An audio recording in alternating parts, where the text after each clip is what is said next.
Good evening, Gridania. Tonight, we of the Menfina Theatre Company are proud to present Willem L. Shakespeare's A Midsummer Night's Dream. I am your humble director, Keely Lieger, and I am here to introduce you to this evening's entertainment. As you may know, the Ishgardian playwright Willem L. Shakespeare lived some 400 years ago, and yet his plays are still performed to this day in theatres worldwide. It is said that the great Shakespeare's mysterious productions were inspired by the man's dreams of another version of himself, living in another world. Although some scholars speculate that this may point to void-sent interference in his work, most agree that this is nothing more than a fantasy, the final tale woven by the great playwright in service of his own legacy. Still, it is true that a powerful undercurrent of mystery flows through Shakespeare's works. Although his plays are set in familiar locales, there is a strangeness to them that cannot entirely be explained away by the unfamiliar language and culture of Middle Ishgard. A Midsummer Night's Dream is, perhaps, one of his most eccentric plays. Any student of history will immediately recognize its setting, Nim, one of the great city-states of the Fifth Astral Era, which had already disappeared beneath the waves of calamity more than 1,000 years before Shakespeare's own birth. But in this familiar location, we are introduced to many unfamiliar and arguably ahistorical figures. Theseus, Duke of Nim, and his bride and former enemy, Hippolyta of Mark. The maiden Hermia, who falls in love with the youth Lysander in defiance of her father, Aegeus's will. The callous young Lord Demetrius, who cast aside the devoted Helena in order to pursue Hermia with her father's blessing. Even the play's comic relief characters, the attention-seeking Bottom and his foolish comrades. In the mortal cast of A Midsummer Night's Dream, we may see much more of Ishgard than the Nim that actually once existed. But the play's immortal characters, lurking in the forests of ancient Vilbrand, are a different matter entirely. How do we explain the strangeness of the fairies, of King Oberon and Queen Titania, whose petty quarrels bring chaos into the very cycle of nature? What historical, or even mythological basis is there for the mischievous Puck, Robin Goodfellow? There is none. So perhaps there was some truth to Shakespeare's own claims regarding his inspiration. Perhaps it really did come to him in a dream. For the past 6 months, our cast have worked to bring this show to fruition. If I could make one wish as I speak to you right now, it would be for one thing and one thing alone. That all of you enjoy watching this show even half as much as I have enjoyed directing it. Gentlefolk of Gridania, A Midsummer Night's Dream.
Now, fair Hippolyta, our nuptial hour draws on apace.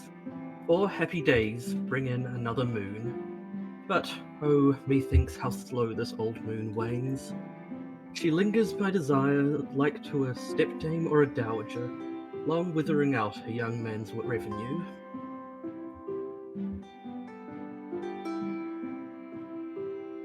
"4 days will quickly steep themselves in night. 4 nights will quickly dream away the time. And then the moon, like to a silver bow, now bent in heaven, shall behold the night of our solemnities."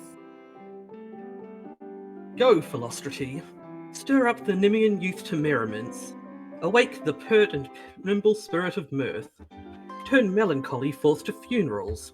The pale companion is not for our pomp.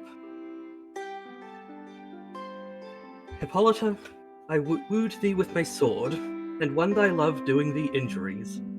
But I will wed thee in another key, with pomp, with triumph, and with revelling.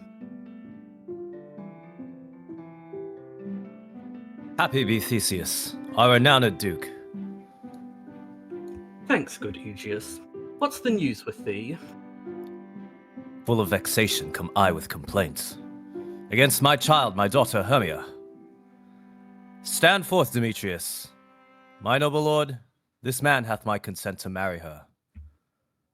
And stand forth, Lysander, and my gracious duke. This hath bewitched the bosom of my child. Thou, Lysander, thou hast given her rhymes and interchanged love tokens with my child. Thou hast by moonlight at her window sung with feigning voices verses of feigning love, and stolen the impression of her fantasy, with bracelets of thy hair, rings, gauds, conceits, knacks, trifles, nosegays, sweetmeats, messengers of strong prevailment and unhardened youth. With cunning hast thou filched my daughter's heart, which has turned her obedience, which is due to me, to stubborn harshness. And my gracious duke, be it so she will not be here before your grace. Consent to marry with Demetrius. I beg the ancient privilege of Nym.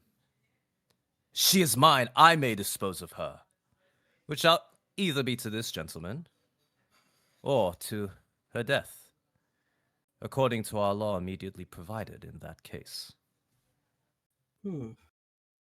What say you, Hermia? Be advised, fair maid. To you your father should be as a god, one that composed your beauties, yea, and one to whom you are but as a form in wax, by him imprinted, and within his power to leave the figure or disfigure it. Demetrius is a worthy gentleman. So is Lysander. In himself he is, but in this kind, wanting your father's voice, the other must be held the worthier. I would my father looked but with my eyes. Rather, your eyes must with his judgment look. I do entreat your grace to pardon me. I know not by what power I am made bold, nor how it may concern my modesty in such a presence here to plead my thoughts. But I beseech your grace that I may know the worst that may befall me in this case, if I refuse to wed Demetrius.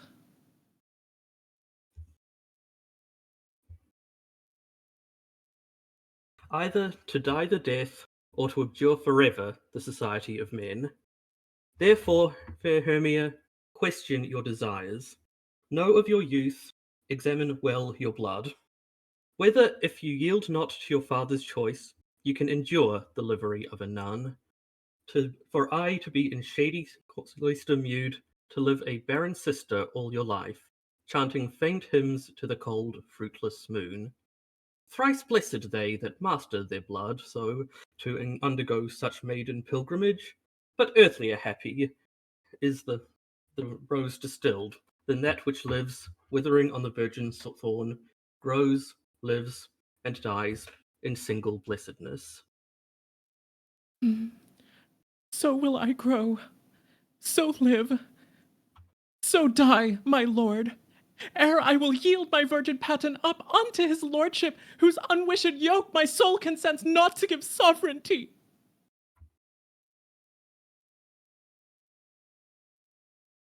Take time to pause, and by the next new moon, the sealing day betwixt my love and me for everlasting bond of fellowship, upon that day Either prepare to die for disobedience to your father's will, or else to wed Demetrius as he would, or on Halone's altar to protest for austerity and single life. Relent, sweet Hermia, and, Lysander, yield thy crazed title to my certain right. You have her father's love, Demetrius. Let me have Hermia's. Do you marry him? Scornful Lysander! True, he hath my love, and what is mine, my love shall render him. And she is mine, and all my right of her I do estate unto Demetrius. I am, my lord, as well derived as he, as well possessed. My love is more than his. My fortunes every way is fairly ranked, if not with vantages, Demetrius. And, which is more than all these boasts can be, I am beloved of beauteous Hermia. Why should not I then prosecute my right? Demetrius, I'll avouch it to his head, made love to Nadar's daughter Helena, and won her soul, and she, sweet lady, dotes, devoutly dotes in idolatry upon this spotted and inconstant man. I must confess that I have heard so much, and with Demetrius thought to have spoke thereof. But being overfull of self-affairs, my mind did lose it. But come, Demetrius, and come, Aegeus. You shall go with me. I have some private schooling for you both. For you, Hermia, fair Hermia, look you arm yourself to fit your fancies to your father's will, or else the law of Nym yields you up, which by no means we may extenuate, to either death or to a vow of single life. Come, my Hippolyta, what cheer, my love? Demetrius and Aegeus, go along. I must employ you in some business against our nuptial, and confer with you of something nearly that concerns yourselves. With duty and desire, we follow you.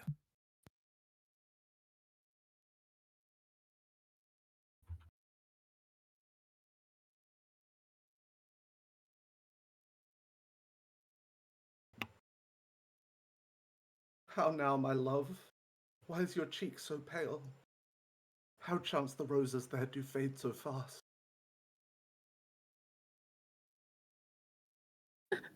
Belike for want of rain, which I could well beteem them from the tempest of my eyes.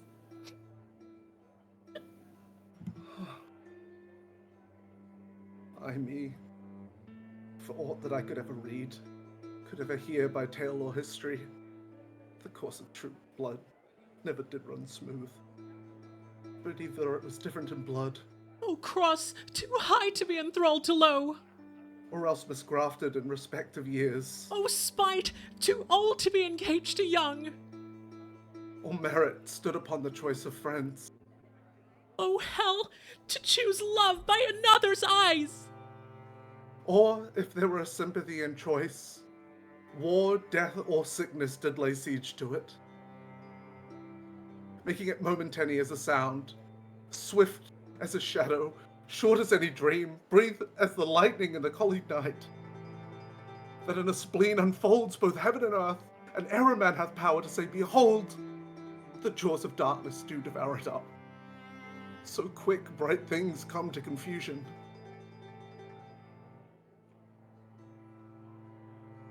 If then true lovers have been ever crossed, it stands as an edict in destiny. Then let us teach our child patience, because it is a customary cross. As due to love as thoughts and dreams and sighs, wishes and tears, poor fancy's followers. A good persuasion. Therefore hear me, Hermia. I have a widow aunt, a dowager of great revenue, and she hath no child, and she respects me as her only son. From Nym is her house remote 7 leagues. There, gentle Hermia, may I marry thee, and to that place the sharp Nymian law cannot pursue us.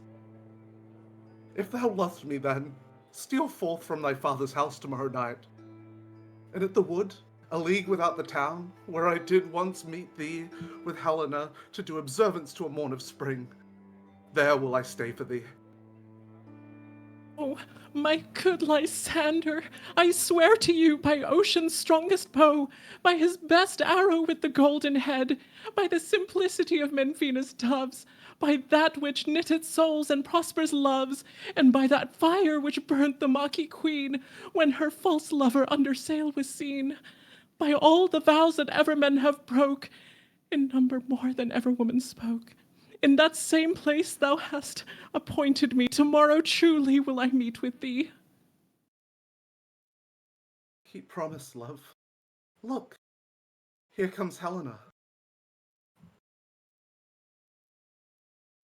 Godspeed, fair Helena. Whither away? Call you me fair? That fair again unsay. Demetrius loves your fair. Oh, happy fair!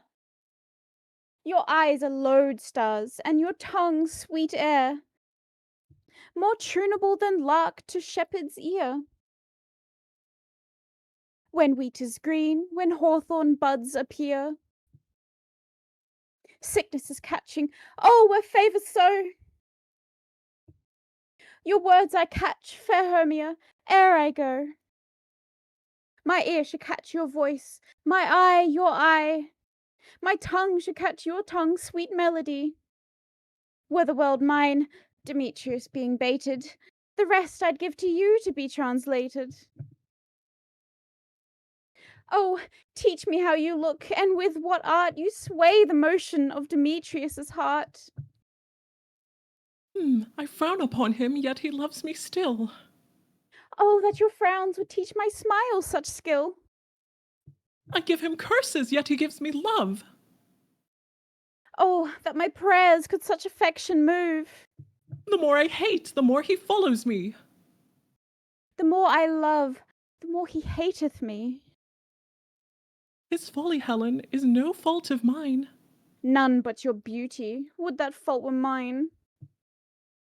Take comfort, he no more shall see my face. Lysander and myself will fly this place. Before the time I did Lysander see, seemed dim as a paradise to me. Oh, then, what graces in my love do dwell, that he hath turned to heaven unto a hell. Helen, to you our minds we will unfold. Tomorrow night, when Menphina doth behold her silver visage in the watery glass, decking with liquid pearl the bladed grass, a time that lovers' slights doth still conceal, through Nim's gates have we devised to steal. And in the wood where often you and I upon faint primrose beds were wont to lie, emptying our bosoms of their counsel sweet, there my Lysander and myself shall meet, and thence from Nim turn away our eyes to seek new friends and stranger companies.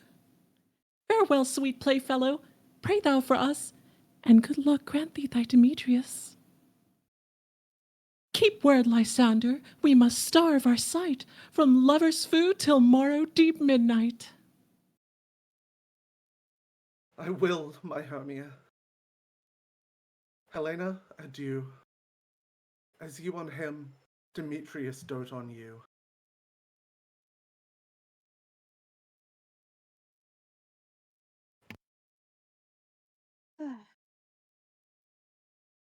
How happy some o'er other some can be. Throughout Nim I am thought as fair as she. But what of that? Demetrius thinks not so. He will not know what all but he do know. And as he errs, doting on Hermia's eyes, so I, admiring of his qualities, love can transpose to form and dignity. Love looks not with the eyes, but with the mind, and therefore is winged Cupid painted blind. Nor hath love's mind of any judgment taste, wings and no eyes, figure unheedy haste, and therefore is love said to be a child, because in choice he is so oft beguiled. As waggish boys in game themselves forswear, So the boy love is perjured everywhere. For ere Demetrius looked on Hermia's eyne, he hailed down oaths that he was only mine. And when his hail some heat from Hermia felt, so he dissolved, and showers of oaths did melt. Oh, I will go tell him of fair Hermia's flight. Then to the wood will he tomorrow night pursue her. And for this intelligence, if I have thanks, it is a dear expense. But herein mean I to enrich my pain, to have his sight thither and back again.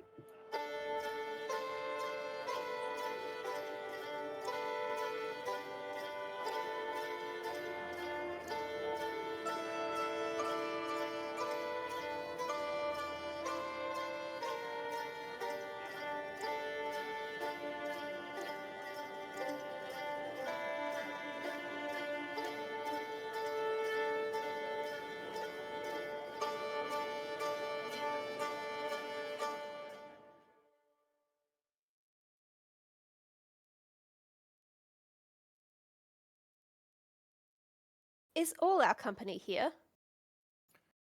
You were best to call them generally, man by man, according to the script. Here is the scroll of every man's name, which is thought fit through all of Nim to play in our interlude before the Duke and the Duchess on his wedding day. At night. First, good Peter Quince, say what the play treats on. Then read the names of the actors and so grow to a point. Marry, our play is the most lamentable comedy and most cruel death of Pyramus and Thisbe. A very good piece of work, I assure you, and a merry. Now, good Peter Quince, call forth your actors by the scroll. Masters, spread yourselves. Answer as I call you. Nick Bottom, the Weaver. Ready, name what part I am for, and proceed. You, Nick Bottom, are set down for Pyramus.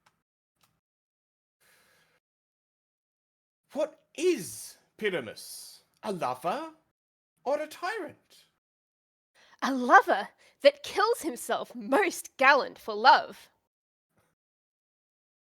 That will ask some tears in the true performing of it. If I do it, let the audience look to their eyes. I will move stones. I will condole in some measure to the rest. Yet my chief humour is for a tyrant. I could play Césaire rarely, or a part to tear a cat in, to make all split. The raging rocks and shivering shocks shall break the locks of prison gates, and Zema's car shall shine from far, and make and mar the foolish fates.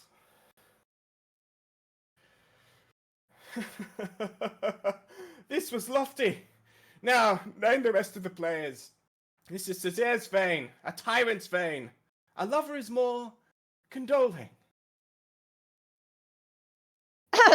Francis Flute, the bellows mender. Here, Peter Quince. Flute, you must take Thisbe on you. What is Thisbe, a wandering knight? It is the lady that Pyramus must love. Nay, faith. Let me not play a woman. I have a beard coming. Oh, that's all one. You shall play it in a mask, and you may speak as small as you will. And I may hide my face. Let me play Thisbe too. I'll speak in a monstrous little voice. Thisne! Thisne! Ah, Pyramus, my lover dear, thy Thisbe dear and lady dear. No, no, you must play Pyramus. And Flute, you Thisbe. Well, Proceed. Robin Starveling, the tailor. Here, Peter Quince. Robin Starveling, you must play Thisby's mother. Tom Snout, the tinker. Here, Peter Quince. You, Pyramus' father. Myself, Thisby's father. Snug, the joiner. You, the lion's part. And I hope here is a play fitted. Have you the lion's part written? Pray you, if it be, give it me, for I am slow of study. Oh, you may do it extempore, for it is nothing but roaring. Let me play the lion too! I will roar that I will do any man's heart good to hear me. I will roar that I will make the Duke say, let him roar again. Let him roar again. And you should do it too terribly. You would fright the Duchess and the ladies that they would shriek, and that were enough to hang us all. That would hang us. That would hang us. Every mother's son. I grant you, friends, if you should fright the ladies out of their wits, they would have no more discretion but to hang us. But I will aggravate my voice, so that I will roar as gently as any sucking dove. I will roar you, and to any nightingale. You can play no part but Pyramus. For Pyramus is a sweet-faced man, a proper man as one shall see in a summer's day, a most lovely, gentlemanlike man. Therefore you must needs play Pyramus. Well, I will undertake it. What beard were best to play it in? Why, what you will. I will discharge it in either your straw-coloured beard, your orange tawny beard, your purple ingrain beard, or your Uldan colour-crowned beard, your perfect yellow. Some of your Uldan crowns have no hair at all, and then you'll play barefaced. But, masters, here are your parts, and I am to entreat you, request you, and desire you to con them by tomorrow night. And meet me in the palace wood, a mile without the town, by moonlight. There we will rehearse, for if we meet in the city we shall be dogged with company, and our devices known. In the meantime, I will draw a bill of property such as our play wants. I pray you fail me not. We will meet, and there we may rehearse most obscenely and courageously. Take pains. Be perfect. Adieu. At the Duke's Oak we meet. Enough. Hold or cut bowstrings.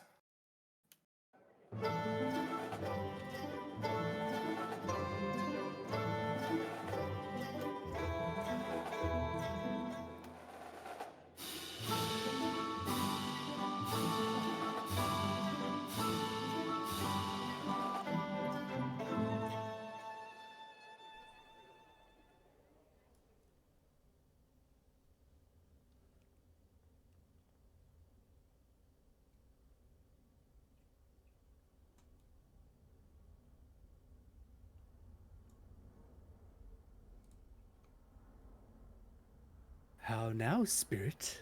Whither wander you?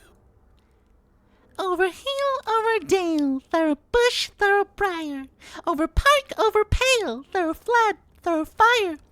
I do wander everywhere, swifter than the moon's sphere. And I serve the fairy queen to do her orbs upon the green. The cowslips toll her pensioners be, and their gold coat spots you see. Those be rubies, fairy favors, and those freckles lift their savors. I must go seek some dewdrops here and hang a pearl in every cowslip's ear. Farewell, thou love of spirits, I'll be gone. Our queen and all her elves come here anon. The king doth keep his revels here tonight. take heed the queen come not within his sight. For Oberon is passing fell and wroth, because that she, as her attendant hath, a lovely boy stolen from a Thavnerian king. She never had so sweet a changeling. And jealous Oberon would have the child, knight of his train, to trace the forest wild. But she perforce withholds the loved boy, crowns him with flowers, and makes him all her joy. Oh, and now they never meet in grove or green, by fountain clear or spangled starlight sheen. Oh, but they do swear that all their elves for fear creep into acorn cups and hide them there. Either I mistake your shape in making quite, or you are that shrewd and knavish sprite-coat Robin Goodfellow. Are you not he that frightens the maidens of the villagry, skim milk, and sometimes labor in the quern? And bootless make the breathless housewife churn, and sometime make the drink to bear no barm, mislead night wanderers, laughing at their harm? Those that hobgoblin call you and sweet puck, you do their work, and they shall have good luck. Are you not he? Thou speakest aright. I am that merry wanderer of the night. I just Oberon and make him smile when I a fat and bean-fed horse beguile, neighing in likeness of a filly foal. And sometime lurk I in a gossip's bowl, in very likeness of a roasted crab. And when she drinks against her lips I bob, and on her withered dewlap pour the ale, the wisest aunt telling the saddest tale. Sometime for three sops mistaketh me. Then I slip from her bum, down topples she, and Taylor cries and falls into a cough. And then the whole choir hold their hips and laugh, and waxen in their mirth and squeeze and swear, ah, merry owl never wasted there. Oh, but make room, fairy, comes Oberon. And here, my mistress, would that he were gone. Ill met by moonlight, proud Titania. What? Jealous, Oberon? Fairy, skip hence. I have forsworn his bed and company. Tarry, rash wanton, am not I thy lord? Then I must be thy lady. But I know when thou hast stolen away from fairyland, and in the shape of gatherer sat all day, playing on the pipes of corn and versing love to amorous botanists. Why art thou here, come from the farthest step of Thavner? But that, forsooth, the bouncing Marquis, your buskin mistress and your warrior love, to Theseus must be wedded, and you come to give their bed joy and prosperity. How can thou thus for shame, Titania, glance at my credit with Hippolyta, knowing I know thy love to Theseus? Did thou not lead him through the glimmering night from Laguna whom he ravished, and make him with fair terror break his faith with Rydia and Renoa? These are the forgeries of jealousy, and never since the midsummer spring met we on hill, in dale, forest, or mead, by paved fountain or by rushy brook, or in the beached margin of the sea, to dance our ringlets to the whistling wind. But with thy brawls thou hast disturbed our sport. Therefore the winds, piping to us in vain, as in revenge, have sucked up from the sea contagious fogs, which, falling in the land, hath every pelting river made so proud that they have overborne their continents. The ox hath therefore stretched his yoke in vain, the ploughman lost his sweat, and the green corn hath rotted ere his youth attained a beard. The fold stands empty in the drowned field, and crows are fatted with the murrain flock. The nine men's morris is filled up with mud, and the quaint mazes in the wanton green, for lack of tread, are indistinguishable. The human mortals want their winter cheer. No night is now with hymn or carol blessed. Therefore the moon, the governess of floods, pale in her anger, washes all the air, that rheumatic diseases do abound. And through this distemperature we see the seasons alter. Hoary-headed frosts fall in the fresh lap of the crimson rose, and on Oldheim's thin and icy crown an odorous chaplet of sweet summer buds is, as in mockery, set. The spring, the summer, the childing autumn, angry winter, change their wonted liveries, and the mazed world, by their increase, now knows not which is which. And this same progeny of evils comes from our debate, from our dissension. We are their parents and original. Do you amend it then? It lies in you. Why should Titania cross her Oberon? I do but beg a little changeling boy to be my henchman. Set your heart at rest. The fairyland buys not the child of me. His mother was a votress of my order, and in the spicy Thavnarian air by night, full often hath she gossiped by my side, and sat with me on Limlane's yellow sands, marking them barked traders on the flood. When we hath laughed to see the sails conceive and grow big-bellied with the wanton wind, which she with pretty and with swimming gait following, her womb then rich with my young squire, would imitate, and sail upon the land to fetch me trifles, and return again as from a voyage rich with merchandise. But she, being mortal of that boy, did die, and for her sake do I rear up her boy, and for her sake I will not part with him. How long within this wood intend you stay? Perchance till after Theseus's wedding day. If you will patiently dance in our round, and see our moonlight revels, go with us. If not, shun me, and I will spare your haunts. Give me the boy, and I will go with thee. Not for thy fairy kingdom. Fairies, away! I shall chide downright if I longer stay. Well, go thy way. Thou shalt not from this grove till I torment thee for this injury. My gentle Puck, come hither. Thou rememberest, since once I sat upon a promontory, and heard a mermaid on a dolphin's back uttering such dulcet and harmonious breath that the rude sea grew civil at her song, and certain stars shot madly from their spheres to hear the sea maid's music? I remember.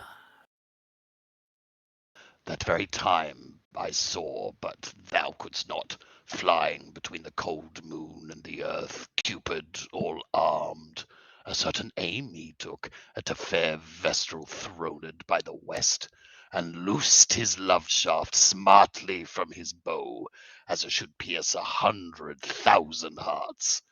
But I might see young Cupid's fiery shaft quenched in the chaste beams of the watery moon, and the imperial vostress passed on in maiden meditation, fancy-free.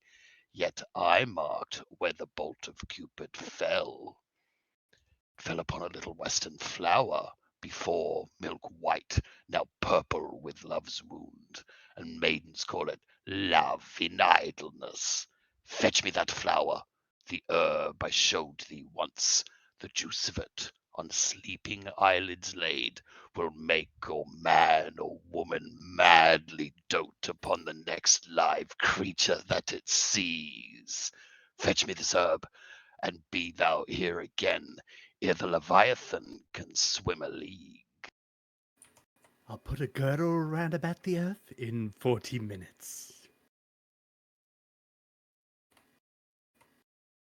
Having once this juice, I'll watch Titania when she is asleep, and drop the liquor of it in her eyes. The next thing she sees, waking looks upon, be it lion, bear, or wolf, or bull, on meddling monkey, or busy ape, she shall pursue it with the soul of love. And ere I take this charm from off her sight, as I can take it with another herb, I'll make her render up her page to me. But who comes here? I am invisible. I will overhear their conference.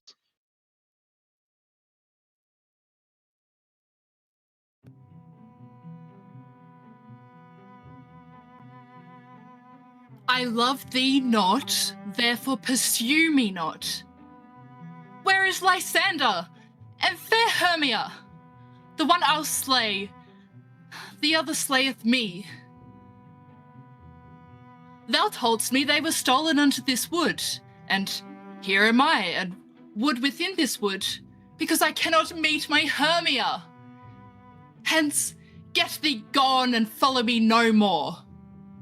Oh, you draw me, you hard-hearted adamant. But yet you draw not iron, for my heart is true as steel. Leave you your power to draw, and I shall have no power to follow you. Do I entice you? Do I speak you fair? Or rather, do I not in plainest truth tell you I do not, nor I cannot love you? Oh, and even for that do I love you the more. I am your spaniel, and, Demetrius, the more you beat me, I will fawn on you. Use me but as your spaniel. Spurn me, strike me, neglect me, lose me. Only give me leave, unworthy as I am, to follow you. What worse a place can I beg in your love, and yet a place of high respect with me, than to be used as your dog? Tempt not too much the hatred of my spirit, for I am sick when I do look on thee. And I am sick when I look not on you. You do impede your modesty too much. To leave the city and commit yourself into the hands of one that loves you not. To trust the opportunity of night and the ill counsel of a desert place with the rich worth of your virginity. Your virtue is my privilege.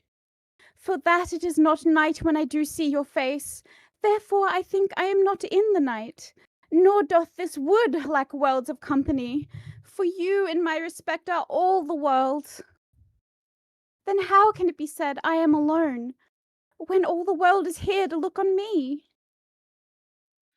I'll run from thee and hide me in the breaks, and leave thee to the mercy of wild beasts. The wildest hath not such a heart as you. Run when you will, the story shall be changed. The warden flies, and Sephiroth holds the chase. The dove pursues the griffin. The mild hind makes speed to catch the tiger, bootless speed. When cowardice pursues and valor flies. I will not stay thy questions. Let me go. Or, if thou follow me, do not believe, but I shall do thee mischief in the wood. Oh, I in the temple, in the town, the field, you do me mischief. Fie, Demetrius, your wrongs do set a scandal on my sex. We cannot fight for love as men may do. We should be wooed, and we're not made to woo. I'll follow thee, and make a heaven of hell to die upon the hand I love so well.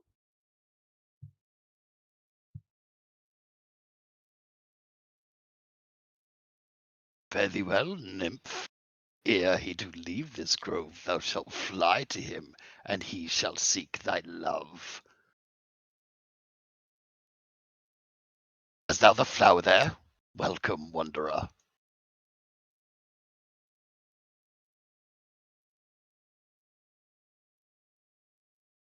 I pray thee, give it to me. I know a bank where the wild thyme blows, where ox lips and the nodding violet grows. quite over-canopied with luscious woodbine, with sweet musk roses, and with eglantine. There sleeps Titania some time of the night, lulled in these flowers with dances and delight. And there the snake throws her enamelled skin, weed wide enough to wrap a fairy in. And with the juice of this, I'll streak her eyes, and make her full of hateful fantasies. Take thou some of it, and seek through this grove. A sweet Nemean lady is in love with a disdainful youth. Anoint his eyes, but do it when the next thing he espies may be the lady. Thou shalt know the man by the Nemean garments he hath on. Affect it with some care, that he may prove more fond on her than she upon her love. And look thou meet me ere the first cock crow. Fear not, my lord, your servant shall do so.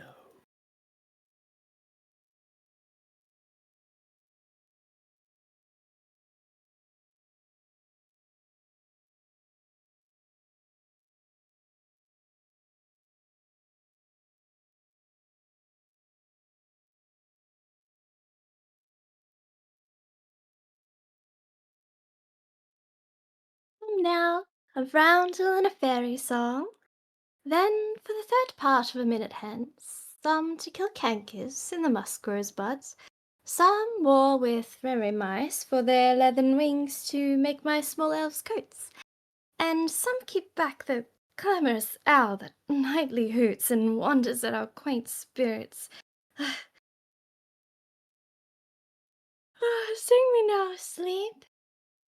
Then to your offices, and let me rest.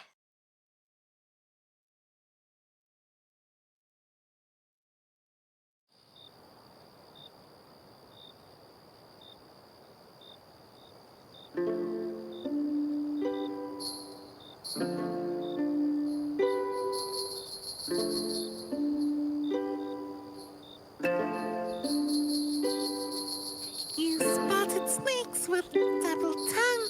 Only hedgehogs be not seen. Newts and blind worms do not run.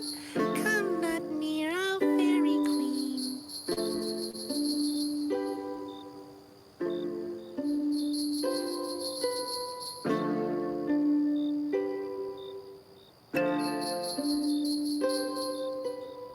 Philomel with melody, singing a sweet lullaby. La la la la lullaby.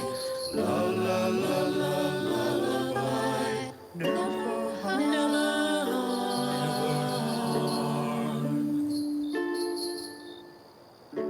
Nor spell, nor charm. Come out, lovely lady night. Come on, lovely lady night. So good night with lullaby.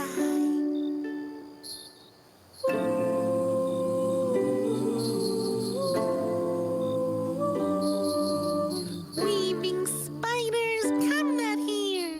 Hence, you long-legged spinners, hence. Beetles black, approach not near. Worm nor snail, do no offense. Philomel with melody, singing a sweet lullaby. La la la la lullaby. La la la la lullaby. Never harm.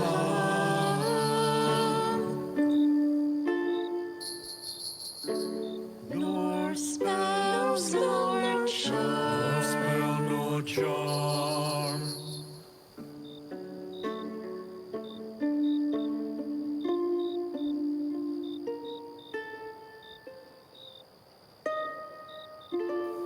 Come, my lovely lady night.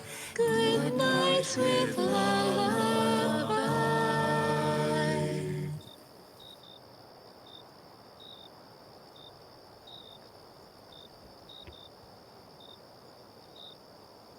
Hence away.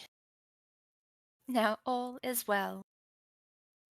One aloof stand sentinel.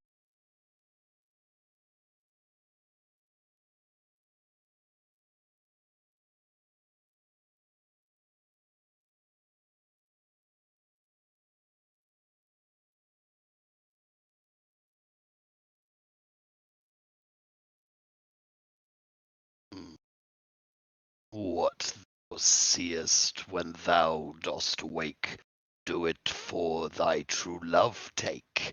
Love and languish for his sake, be it ounce or cat or bear, pard or boar with bristled hair. In thy eye that shall appear, when thou wakest it is thy dear. Wake when some vile thing is near.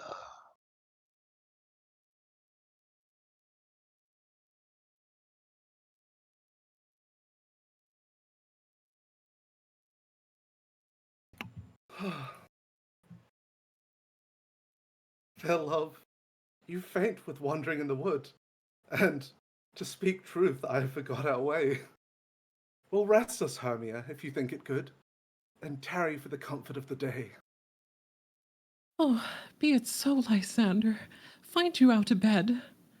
For I upon this bank will rest my head. One turf shall serve as a pillow for us both. One heart, one bed, 2 bosoms and 1 troth. Nay, good Lysander, for my sake, my dear, lie further off yet, do not lie so near. Take the sense, sweet, of my innocence. Love takes the meaning in love's conference. I mean that my heart unto yours is knit, so that but one heart we can make of it. 2 bosoms interchained with an oath, and then 2 bosoms and a single troth. Then by your side no bedroom me deny, for lying so, Hermia, I do not lie. Lysander riddles very prettily. Now much beshrew my manners and my pride, if Hermia meant to say Lysander lied. But, gentle friend, for love and courtesy, lie further off in humane modesty. Such separation, as way well be said, becomes a virtuous bachelor and a maid. So far be distant, and good night, sweet friend. Thy love never alter till thy sweet life end. Amen, amen to that fair prayer, say I. And then end life when I end loyalty. Here is my bed. Sleep give thee all his rest.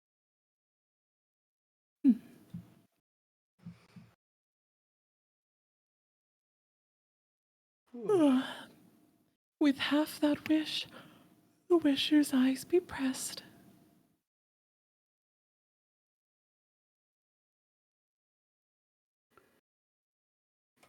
Through the forest have I gone, but Nemean found I none, on whose eyes I might approve this flower's force in stirring love.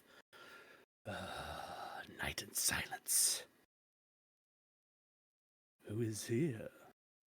This is he, my master said, despise the Nemean maid. And here the maiden, sleeping sound, on the dank and dirty ground. Pretty soul, she durst not lie near this, lack love, this kill courtesy. Churl, upon thy eyes I throw all the power this charm doth owe. When thou wakest, let love forbid sleepy seats on thy eyelid. So wake when I am gone, for I must now to Oberon.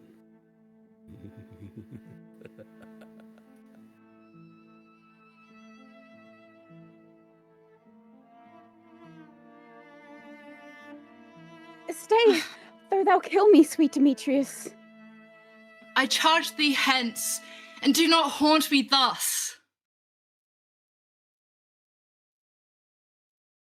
Oh, wilt thou, darkling, leave me? Do not so. Stay on thy peril. I alone will go. Oh, I am out of breath in this fond chase. The more my prayer, the lesser is my grace. Happy is Hermia, wheresoe'er she lies, for she hath blessed and attractive eyes. How came her eyes so bright? Not with salt tears. If so, my eyes are oftener washed than hers.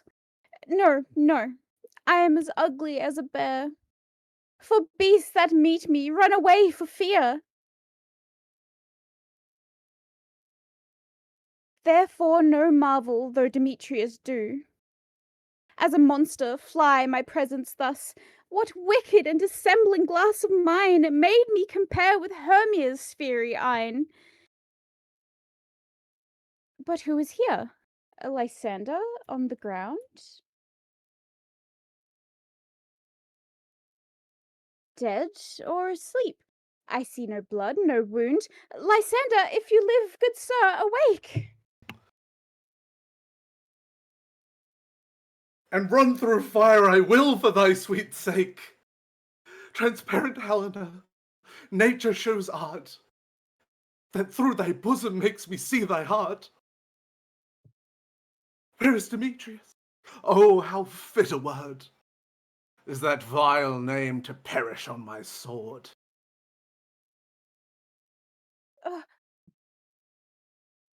Do not say so, Lysander.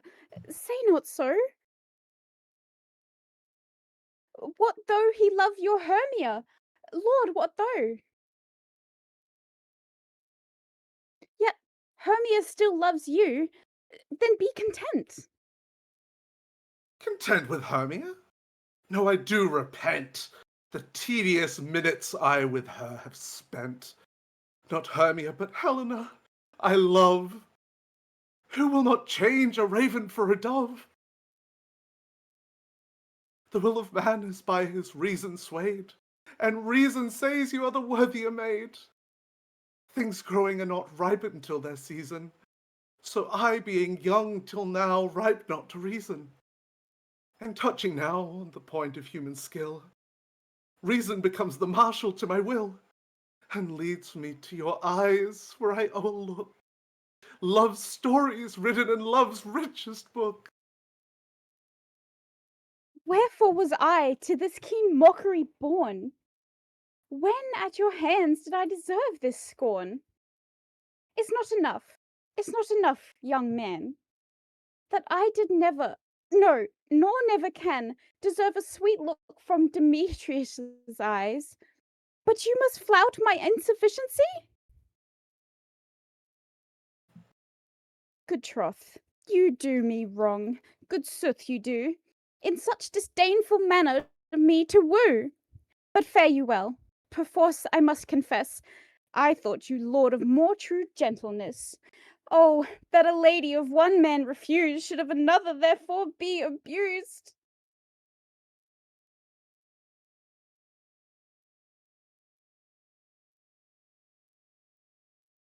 Oh, she sees not Hermia. Hermia, sleep thou there, and never mayest thou come Lysander near. For as a surfeit of the sweetest things, the deepest loathing to the stomach brings, or as the heresies that men do leave, I hated most of those they did deceive. So thou, my surfeit and my heresy, of all be hated but the most of me. And all my powers address your love and might, to honour Helen, and to be her knight.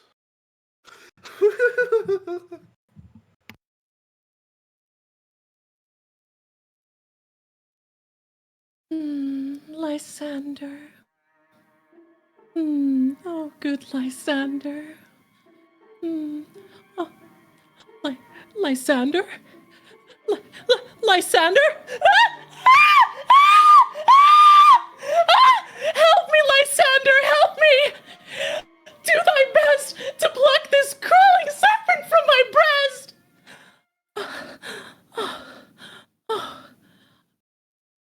Ay me, for pity, what dream was here?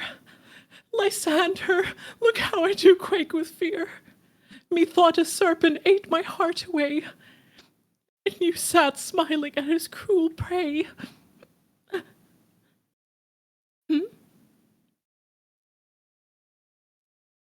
Lysander? What removed? Lysander! Lord! What, out of hearing gone? No sound, no word. Alack, where are you? Speak, and if you hear, speak of all loves, I swoon almost with fear.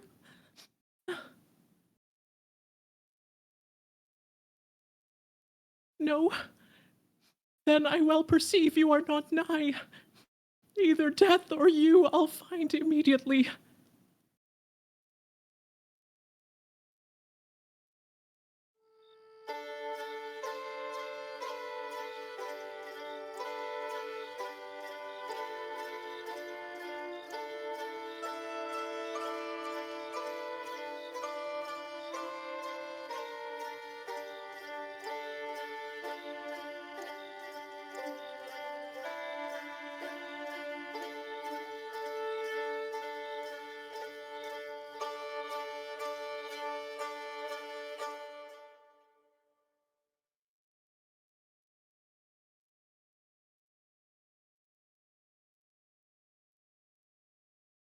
Are we all met? Pat, pat. And here's a marvellous convenient place for our rehearsal. This green plot shall be our stage, this hawthorn brake our tiring house, and we will do it in action as we will do it before the Duke. Peter Quince? What sayest thou, bully bottom? There are things in this comedy of Pyramus and Thisbe that will never please. First, Pyramus must draw a sword to kill himself, which the ladies cannot abide. How answer you that? By Lacan, Apollos fear. I believe we must leave the culling out when all is done. Not a whit. I have a device to make all well. Write me a prologue, and let the prologue seem to say we will do no harm with our swords, and that Pyramus is not killed indeed. And for the more better assurance, tell them that I, Pyramus, am not Pyramus, but Bottom the Weaver. This will put them out of fear.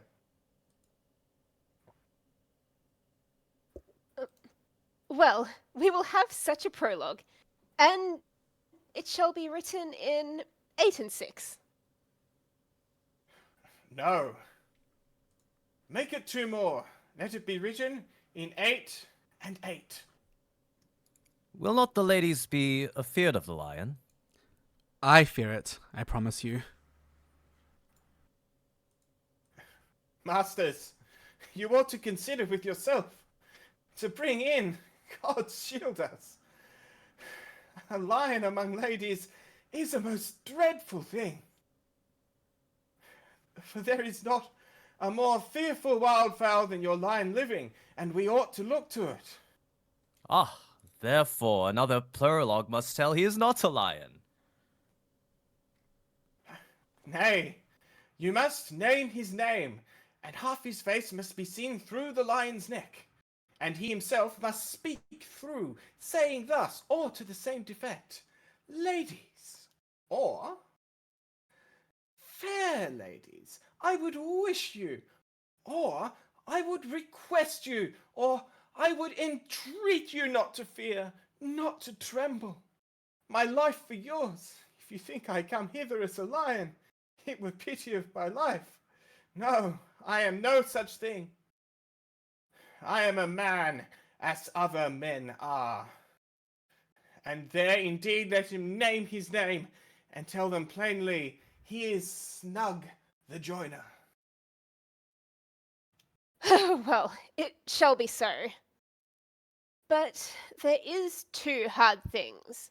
That is, to bring the moonlight into a chamber, For, Pyramus and Thisbe meet by moonlight. Doth the moon shine that night we play our play?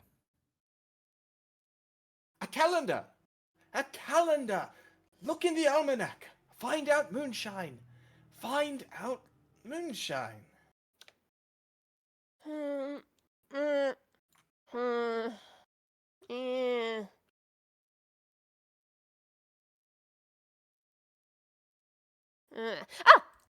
Yes, it doth shine that night. Then may you leave a casement of the great chamber window where we play open, and the moon may shine in at the casement. Aye, or else one must come in with a bush of thorns and a lantern, and say he comes to disfigure or to present the person of moonshine. Then there is another thing. We must have a wall in the great chamber, for Pyramus and Thisbe, says the story, did talk through the chink of a wall. You could never bring in a wall. What say you, Bottom? Some man or other must present wall. And let him have some plaster, or some loam, or some rough cast about him to signify wall. And let him hold his fingers thus, and through that cranny shall Pyramus and Thisbe whisper. If that may be, then all is well. Come, sit down, every mother's son, and rehearse your parts. Pyramus, you begin. When you have spoken your speech, enter into that break, and so everyone according to his cue. What hempen homespuns have we swaggering here, so near the cradle of the fairy queen? What? A play toward? I'll be an auditor, and actor too, perhaps, if I see cause. Speak, Pyramus. Thisbe, stand forth. Thisbe, the flowers of odious savours sweet. Odors! Odors. Odours, savours sweet, so hath my breath, my dearest Thisbe dear. But hark, a voice, stay thou but here a while, and by I will to thee appear. A stranger Pyramus that never played here. Must I speak now? Aye, marry, must you? For you must understand he goes but to hear a noise that he heard, and is to come again.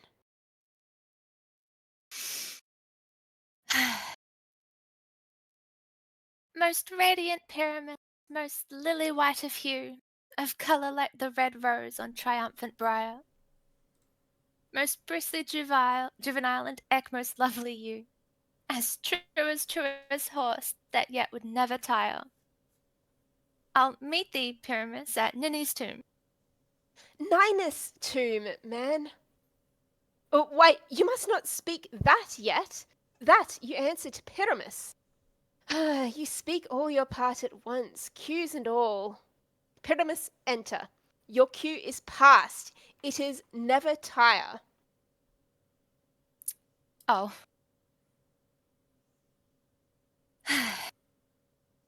As truest horse that yet would never tire. If I were fair, Thisbe, I were only thine.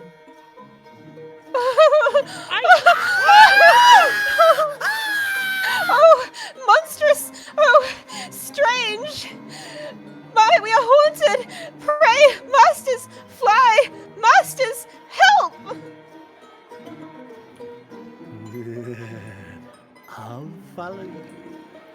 I'll lead you about around, through bog, through bush, through brake, through briar. Sometime a horse I'll be, sometime a hound, a hog, a headless bear, sometime a fire. And neigh, and bark, and grunt, and roar, and burn like horse, hound, hog, bear, fire at every turn!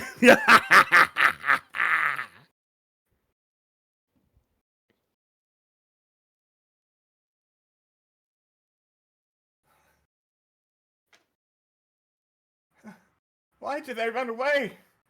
It's just a knavery of them to make me afeard.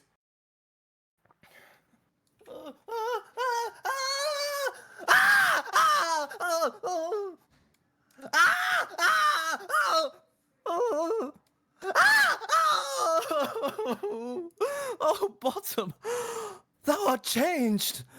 What do I see on thee? What do you see? You see an ass head of your own, do you?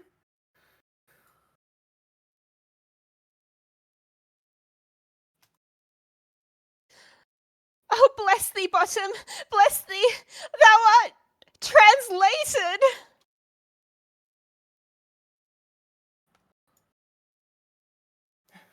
I see their knavery. This is to make an ass of me, to fright me if they could. But I will not stir from this place, do what they can. I will walk up and down here, and I will sing, that they shall hear, I am not afraid. The Utsul cock so black of hue, with orange tawny bill, the throstle with its notes so true, the wren with little quill. Parum pa pa para pa pum pa pum pa pum pa pum pa pa pum pum para pa pum pa pum pa pum. Angel wakes me from my flowery bed. The finch, the sparrow, and the lark, the plain song cuckoo grey, whose note full many a man doth mark, and dares not answer nay.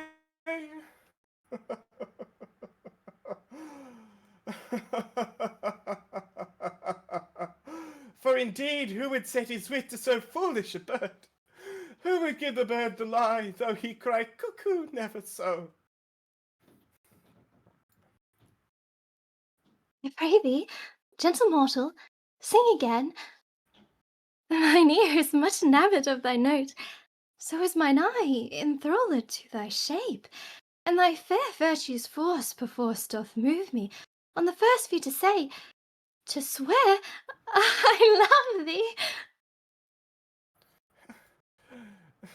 Methinks, mistress, you should have little reason for that. And yet, to say the truth, reason and love keep little company together nowadays. The more the pity that some honest neighbours will not make them friends. Oh nay, I can click upon occasion. Thou art as wise as thou art beautiful. Not so, neither.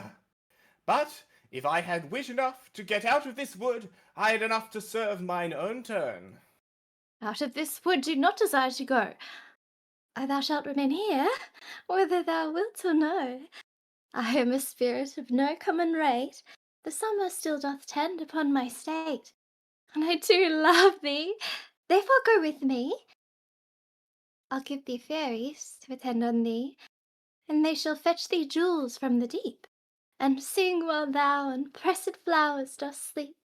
And I will purge thy mortal grossness so, that thou shalt like an airy spirit go. Peas blossom, cobweb, moat, and mustard seed. Ready? And I. And I. And I. Where shall we go? Be kind and courteous to this gentleman. Hop on his walks and gambol in his eyes. Feed him with apricots, with dewberries, with purple grapes, green figs, and mulberries. The honey bags steal from the humble bees, and for night tapers, crop their waxen thighs, and light them with the fiery glowworm's eyes, to have my love to bed, and to arise, and pluck the wings from painted butterflies, to fan the moonbeams from his sleeping eyes. Not him, elves, do him courtesies.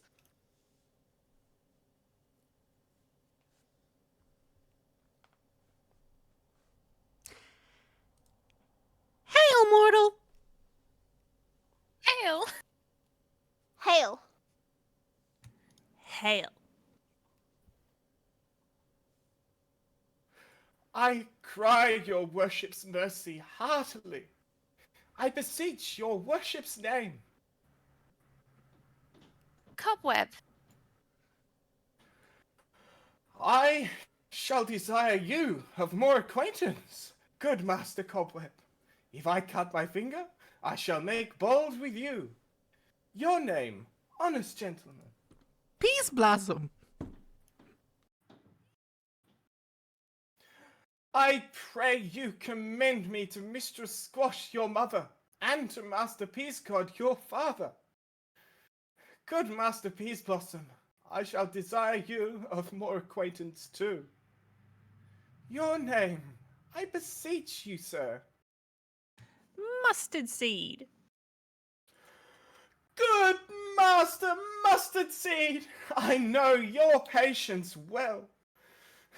That same cowardly giant like Oxbeef hath devoured many a gentleman of your house. I promise you, your kindred have made my eyes water. And now I desire you of more acquaintance, good Master Mustard Seed.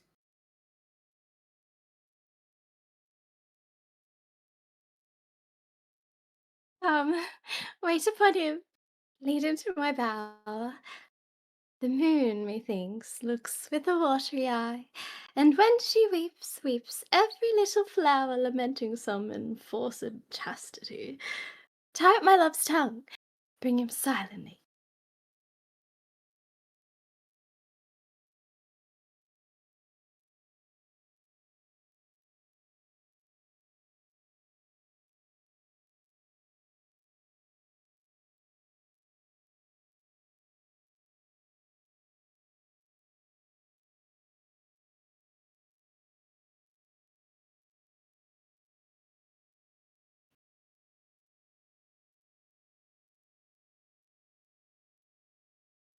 I wonder if Titania be awaked, then what it was that next came in her eye, which she must dote on in extremity.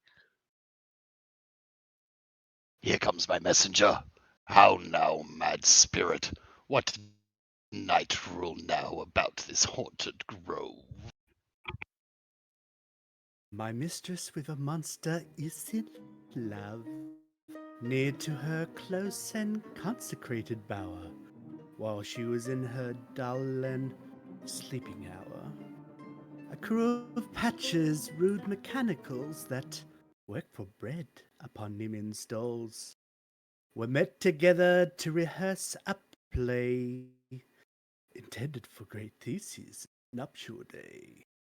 The shallow as thick skin of that barren sort who Pyramus presented in their sport forsook his scene and entered in a break, where I did him at his advantage take. A chocobo's knoll I fixed on his head, anon his Thisbe must be answered, and forth my mimic comes. When they him spy as wild geese that the creeping fowler eye, or russet-painted choughs many in sort, rising and cawing at the gun's report, sever themselves and madly sweep the skies, so at his sight away his fellows fly. And at our stamp here over and over one falls, he murder cries, and help from Nim calls. Their sense thus weak, lust in their fears thus strong, made senseless things begin to do them wrong, for briars and thorns at their apparel snatch, some sleeves, some hats, from you does all things catch. I led them on this distracted fear, and left sweet Pyramus translated there. When in that moment so it came to pass, Titania waked and straightway loved an ass. Balls sound better than I could devise. But hast thou yet latched the Nemean's eyes with the love juice, as I bid thee do? I took him sleeping, that is finished too, and the Nemean woman by his side, that when he waked of force she must be eyed. Stand close, this is that same Nemean. This is the woman, but not this the man.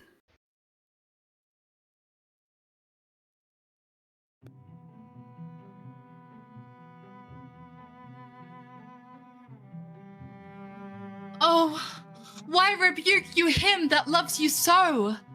Lay breath so bitter on your bitter foe. Ooh, now by I chide, but I should do thee worse. For thou, I fear, hast given me cause to curse. If thou hast slain Lysander in his sleep, being our shoes in blood, plunge in the deep and kill me too. Oh, the sun was not so true unto the day as he to me. Would he have stolen away from sleeping Hermia? I'll believe as soon as this whole earth may be poured, and that the moon may through the center creep, and so displease her brother's noontide with the Antipodes. It cannot be, but thou hast murdered him. So should a murderer look, so dead, so grim.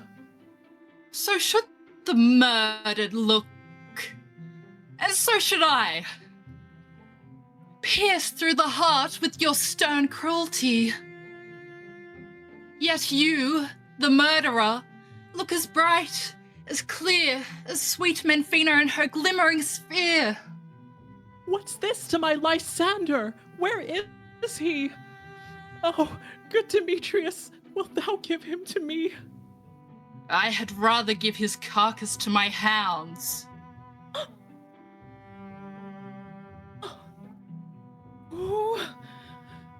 Out, dog! Out, cur! Thou drivest me past the bounds of maiden's patience. Hast thou slain him then? Henceforth be never numbered among men. Dost thou have looking upon him being awake? And hast thou killed him sleeping? Oh, brave touch! Could not a worm, an adder, do so much? An adder did it, for with doubler tongue than thine, thou serpent never adder stung. You spend your passion on a misprized mood. I am not guilty of Lysander's blood, nor is he dead, for aught that I can tell. I pray thee, tell me then that he is well. And if I could, what should I get therefore? A privilege never to see me more, and from thy hated presence part I so. See me no more, whether he be dead or no.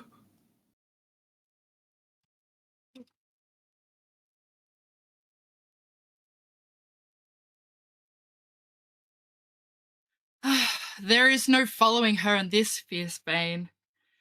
Here, therefore, for a while I will remain. So sorrow's heaviness doth heavier grow. For depth that bankrupt sleep does sorrow owe, which now in some slight measure it will pay, if for his tender here I make some stay. Oh.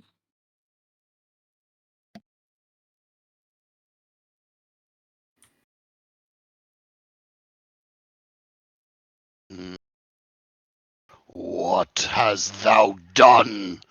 Thou hast mistaken quite, and laid the love juice on some true love's sight. Of thy misprison must perforce ensue some true love turned, and not a false turned true. Then faith overrules that one man hold troth. A million fail, confounding oath on oath. Ah, About the wood, go swifter than the wind, and Helena of Nim look thou find. Oh, fancy sick she is, and pale of cheer, with sighs of love that cost the fresh blood dear. By some illusion, see thou bring her here. I'll charm his eyes against she so do appear. I go! Look how I go, swifter than arrow from the Zayla's bow.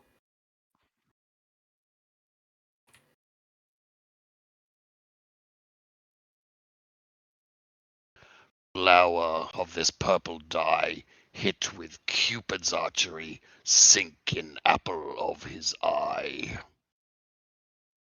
When his love he doth espy, let her shine as gloriously as a zeamer of the sky. When thou wakest, if she be by, beg of her for remedy.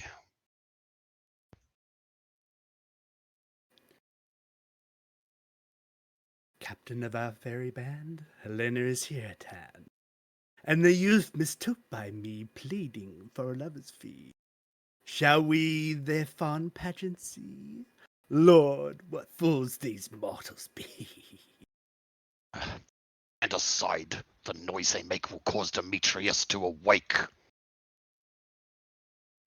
Then two at once woo one, there must needs be sport alone, and the things do best please me that befall preposterously.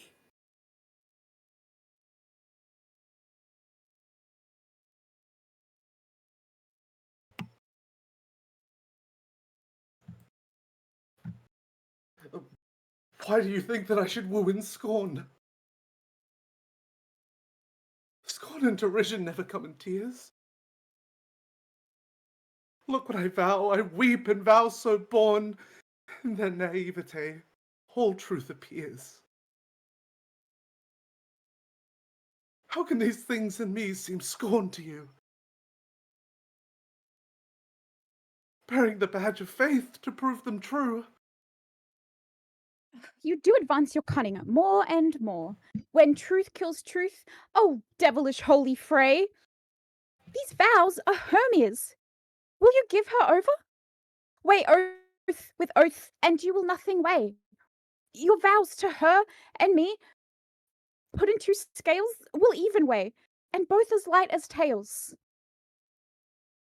I had no judgment when to her I swore. Nor none in my mind. Now you give her over. Demetrius loves her, and he loves not you.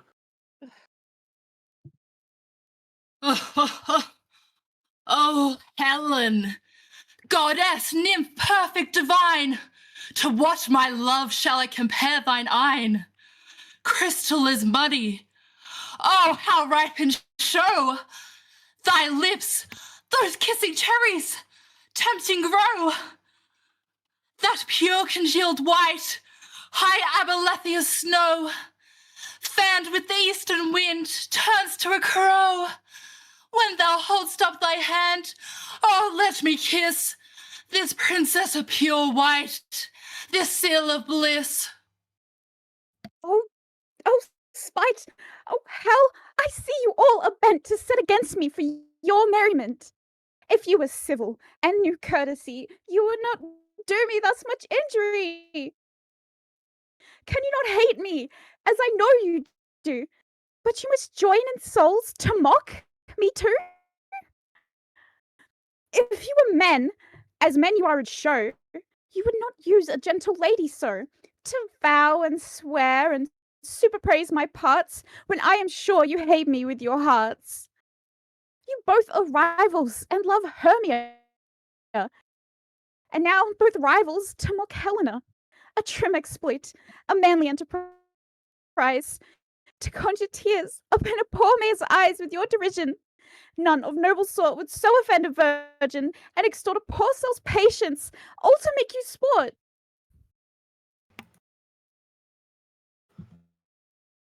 You are unkind, Demetrius. Be not so. For you love Hermia. This you know I know. And here with all goodwill, with all my heart, In Hermia's love, I yield you up my part, and yours of Helena to me bequeath, whom I do love and will do to my death. Never did mockers waste more idle breath. Lysander, keep thy Hermia. I will none, if e'er I loved her, or that love is gone. My heart to her but as guestwise sojourned, and now to Helen is at home returned, there to remain. Helen, it is not so. Disparage not the faith thou dost not know, lest to thy peril thou buy it dear. Look, where thy love comes, yonder is thy dear. Dark night that from the eye his function takes, the ear more quick of apprehension makes. Wherein it doth impair the seeing sense, it pays the hearing double recompense. Thou art not by mine eye, Lysander, found. Mine ear, I thank it, brought me to thy sound. But why unkindly didst thou leave me so? Why should he stay whom love doth press to go? What love could press Lysander from my side? Lysander's love that would not let him bide. Fair Helena, who more engilds the night than all yon fiery O's and eyes of light. Why seekest thou me? Could not this make thee know? The hate I bear thee made me leave thee so. You speak not as you think. It cannot be. Lo, she is one of this confederacy. Now I perceive they have conjoined all three to fashion this false sport in spite of me. Injurious Hermia, most ungrateful maid, have you conspired? Have you these contrived to bait me with this foul derision? Is all the counsel that we two have shared, the sisters' vows, the hours that we have spent, when we have chid the hasty-footed time for parting us, oh, is all quite forgot? All school days' friendship, childhood innocence? We, Hermia, like two artificial gods, have with our needles created both one flower, both on one sampler, sitting on one cushion, both warbling of one song, both in one key. As if our hands, our sides, voices, and minds had been incorporate. So we grew together, like to a double cherry, seeming parted, but yet a union in partition, two lovely berries moulded on one stem. So with two seeming bodies but one heart, two of the first, like coats on heraldry, due but to one and crowned with one crest. And will you render our ancient love asunder to join with men in scorning your poor friend? It is not maidenly, 'tis not friendly. Our sex, as well as I may chide you for it, though I alone do feel the injury. I am amazed at your passionate words. I scorn you not. It seems that you scorn me. Have you not said, Lysander, as in scorn, to follow me and praise my eyes and face, and made your other love, Demetrius, who even but now did spurn me with his foot, to call me goddess, nymph, divine, and rare, precious, celestial? Wherefore speaks he this to her he hates? And wherefore doth Lysander deny your love so rich within his soul, and tender me, forsooth, but by your setting on, by your consent? What though I be not so in grace as you, so hung upon with love, so fortunate but miserable most, to love unloved? This you should pity rather than despise.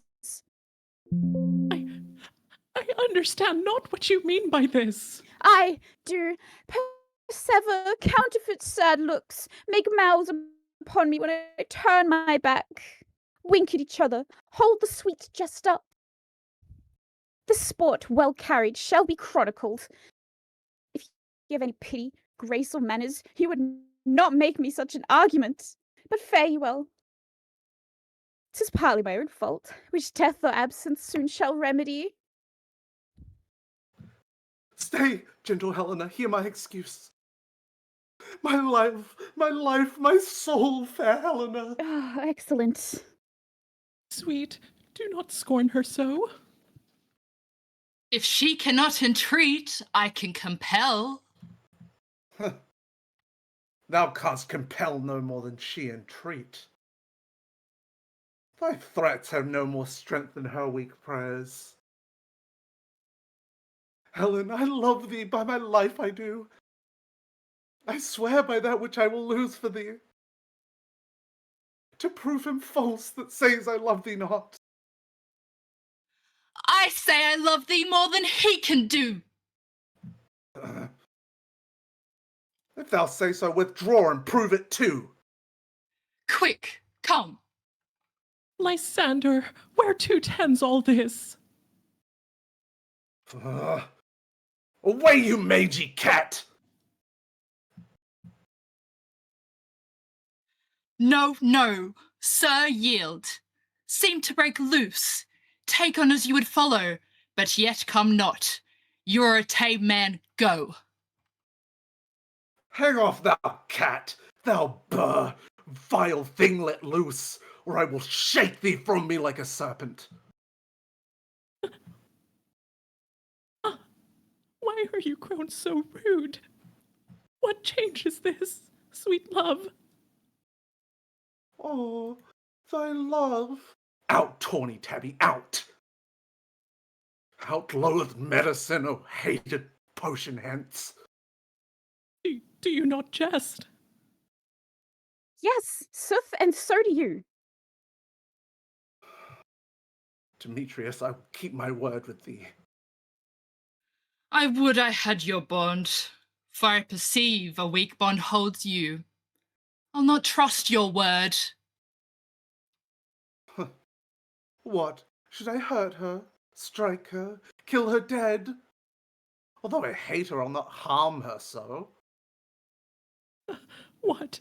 Can you do me no greater harm than hate? Hate me? Wherefore? Oh me, what news, my love? Am I not Hermia? Are you not Lysander? I am as fair now as I was erewhile. Since night you loved me, yet since night you left me. Why then you left me? Oh, the gods forbid. In earnest, shall I say?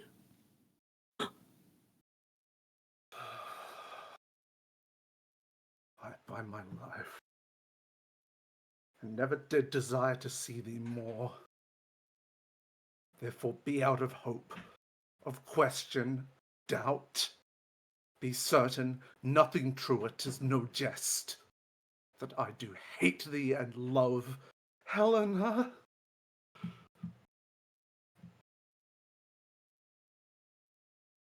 Oh me! You juggler! You canker blossom! You thief of love! What, have you come by night and stolen my love's heart from him? Fine, Ifaith. Have you no modesty? No maiden shame, no touch of bashfulness? What, will you tear impatient answers from my gentle tongue? Fie, fie, you counterfeit, you puppet, you! Puppet? Why so? Aye, that way goes the game. Now I perceive that she hath made compare between our statures. She hath urged her height, and with her personage, her tall personage, her height, forsooth, she hath prevailed with him. And are you grown so high in his esteem, because I am so dwarfish and low? How low am I, thou painted maypole? Speak! How low am I? I am not yet so low, but that my axe can reach unto thine skull. I pray you, though you mock me, gentlemen, let her not hurt me. I was never cursed. I have no gift at all in shrewishness. I am a right maid for my cowardice. Let her not strike me. You perhaps may think because she is something lower than myself that I can match her. Lower! Hark again! Good Hermia, do not be so bitter with me. I evermore did love you, Hermia. Did ever keep your counsels, never wronged you, save that in love unto Demetrius. I told him of your stealth unto this wood. He followed you. For love I followed him. But he hath chid me hence, and threatened me. To strike me, spurn me, nay, to kill me too. And now, so you will let me quiet go, to Nim will I bear my folly back, and follow you no further. Let me go. You see how simple and how fond I am.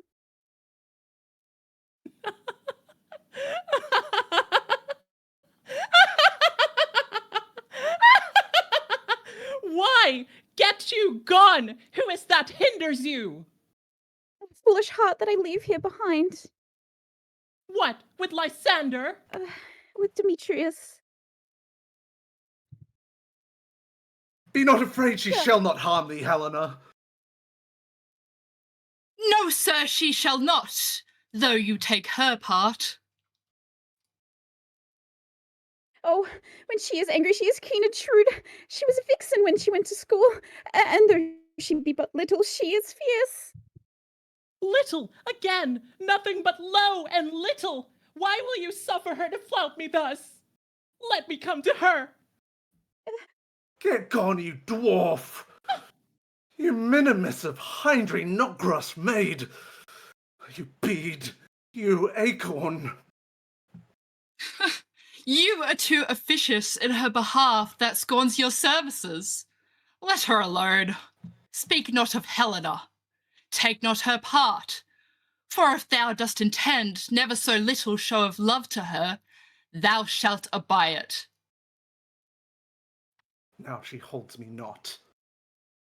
Now follow, if thou darest to try who's right. Of thine or mine is most in Helena. Follow? Nay, I'll go with thee cheek by jowl. I think it's this way. I think. Go. Let's wrestle in the dark.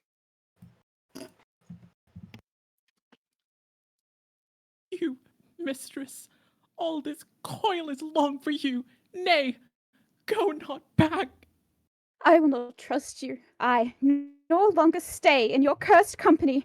Your hands and mine are quicker for a fray.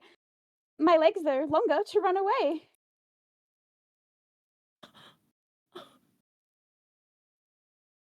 I am amazed and know not what to say.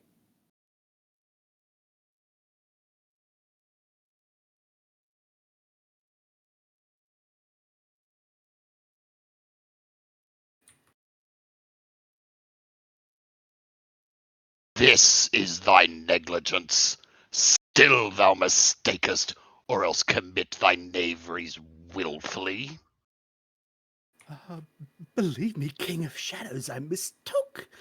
Did you not tell me that I should know the man by the Nemean garments he had on? And so far blameless proves my enterprise that I have anointed a Nemean's eyes. And so far am I glad it did so sort, as this their jangling I esteem a sport. Thou seest these lovers seek a place to fight. High, therefore, Robin, overcast the night. The starry welkin cover thou anon with drooping fog as black as Acheron. Lead these testy rivals so astray as one not come within another's way. Like to Lysander, sometimes frame thy tongue, then stir up Demetrius with bitter wrong. Then sometimes rail thou like Demetrius, and from each other look thou lead them thus, till o'er their bows death counterfeiting sleep, with leaden legs and batty wings doth creep.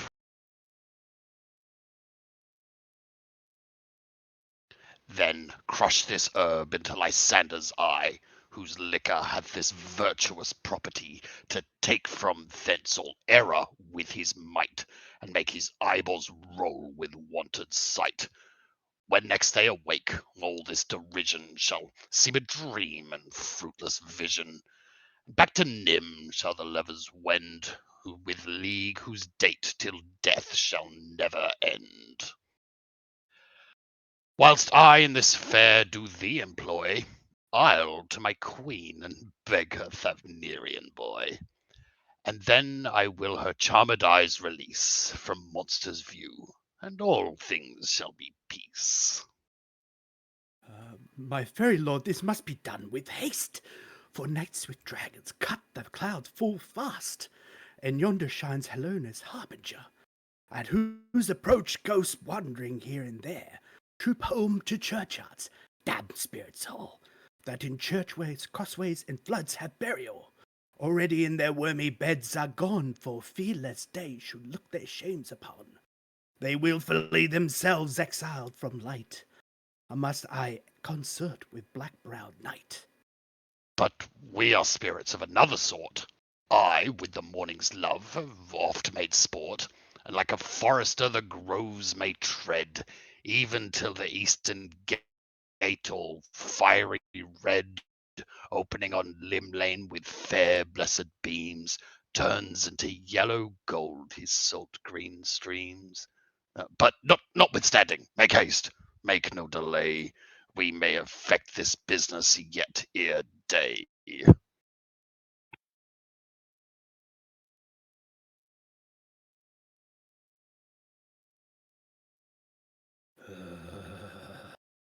Up and down, up and down. I will lead them up and down. I am feared in field and town. Goblin, lead them up and down. Here comes one.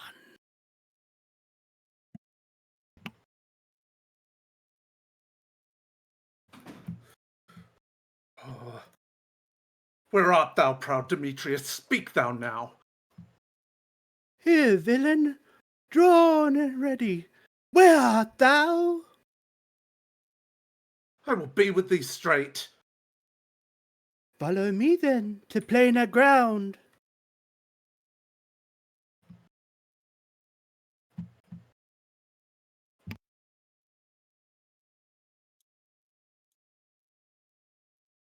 Lysander, speak again, thou runaway, thou coward! Art thou fled? Speak! In some bush? Where dost thou hide thy head? Thou coward, art thou bragging to the stars? Tell in the bushes that looketh for wars. And wilt not come? Come, recreate, come, thou child. I'll whip thee with a rod. Here's defiled that draws a sword on thee. Yea, art thou there? Follow my voice, we'll try no manhood here.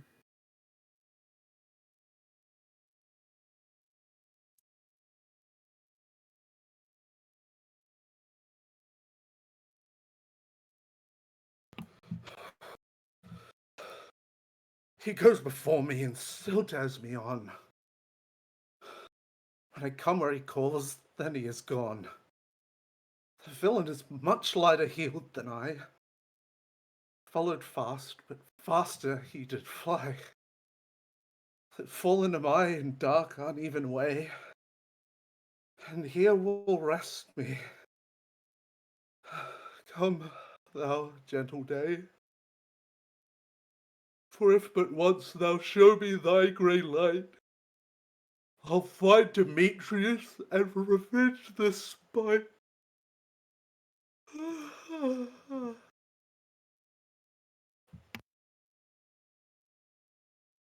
Ho, ho, coward, why comest thou not? Abide me if thou darest, for well I wot thou run'st before me, shifting every place, and darest not stand nor look me in the face. Where art thou now? Come hither, I am here. Nay, thou mock'st me. Thou shalt buy this dear, if ever I thy face by daylight see. Now go thy way. Faintness constraineth me to measure out my length on this calm bed. My day's approach look to be visited. Ugh.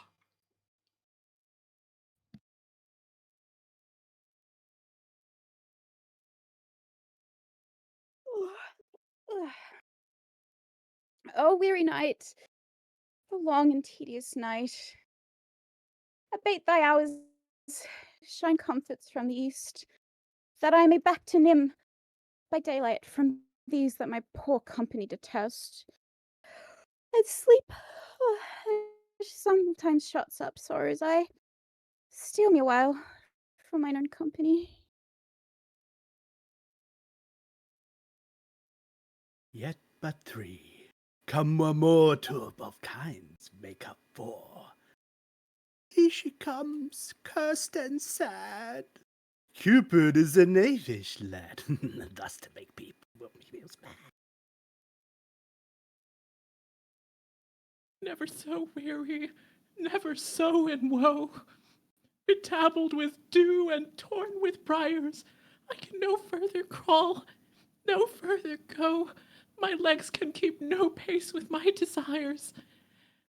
Here will I rest me till the break of day. Heaven's shield Lysander, if they mean a fray. On the ground, sleep sound. I'll apply to your eye, gentle lover, remedy.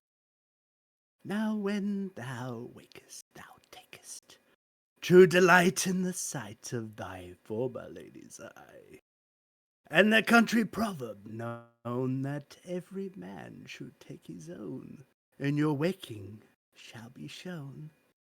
Jack shall have chill, naught shall go ill. The man shall have his mare again, and all shall be well.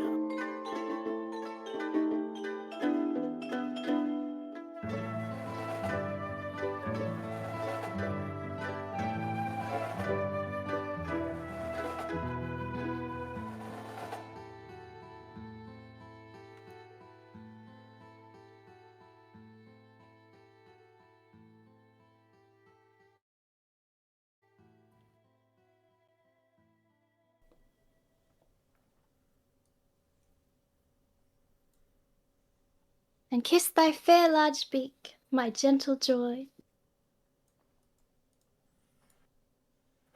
Where's Peas Blossom? Ready? Scratch my head, Peas Blossom. Where's Monsieur Cobweb?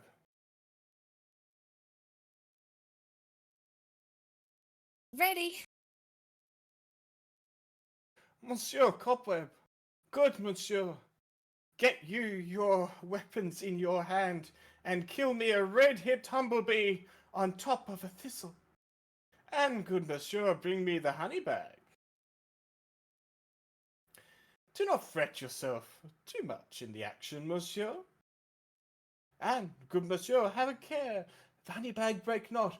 I would be loath to have you overflown with a honey bag, signor.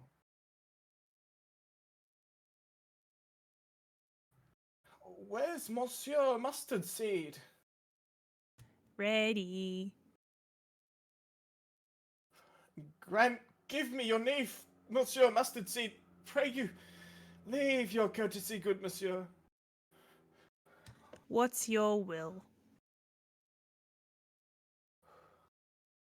Nothing, good monsieur, but to help Cavaliere Peas Blossom to scratch. I must to the aestheticians, monsieur, for methinks I am marvellous feathery about the face, and I am such a tender bow. If my feathers do but tickle me, I must scratch. But wilt thou hear some music, my sweet love?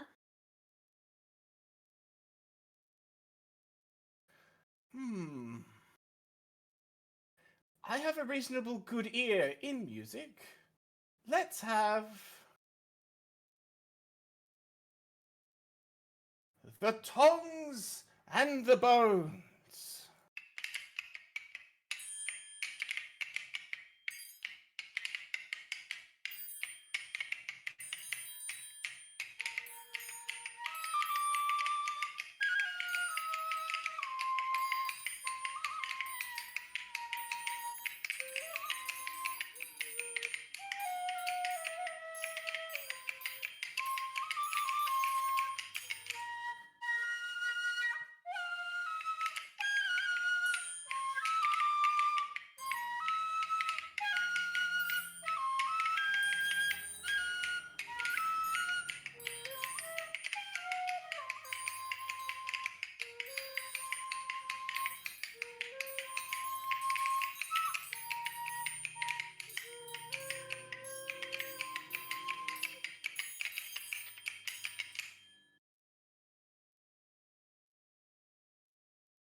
I say, sweet love, what thou desirest to eat?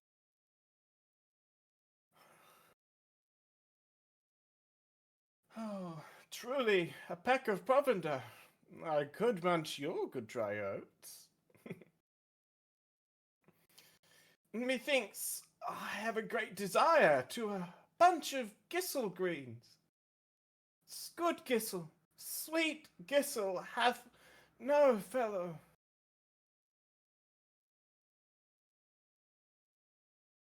I have a venturous fairy that shall seek the squirrel's hoard and fetch thee new nuts. I had rather have a handful or two of dried quacker root. But I pray you, let none of your people stir me. I have an exposition of sleep. Come upon me.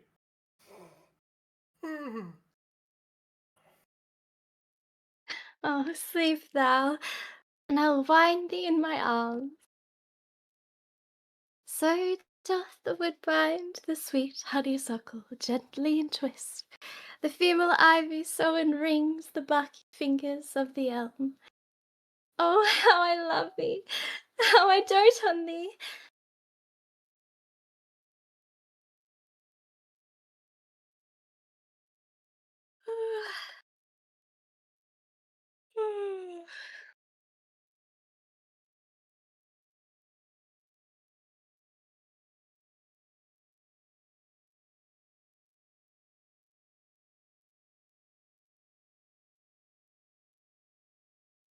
Welcome, good Robin.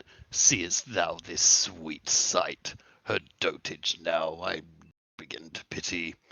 For meeting her of late behind the wood, seeking sweet favours for this hateful fool, I did upbraid her and fall out with her.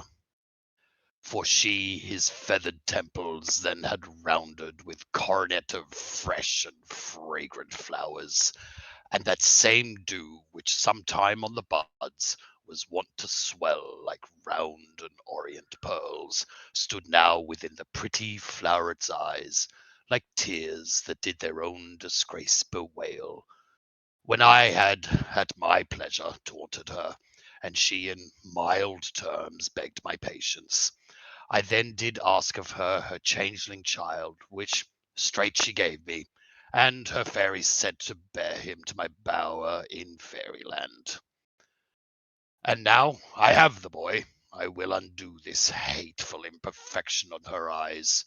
And gentle Puck, take this transformed scalp from off the head of this Nemean swain, that he, awakening when the others do, may all to Nim back again repair, and think no more of this night's accidents, but as the first vexation of a dream. But first I will release the fairy queen.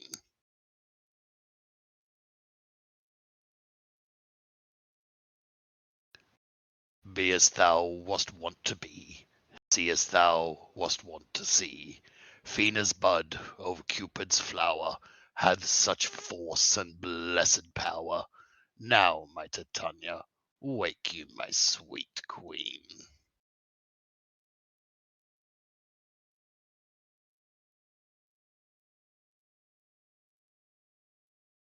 My Oberon, what visions I have seen! Methought I was enamoured of a bird. Therein lies your love. Oh, how came these things to pass? Oh, how mine eyes do loathe this visage now! Silence a while. Robin, take off his head. Titania, music call and strike more dead than common sleep of all these 5 the sense. Music, music her? Music such as time asleep?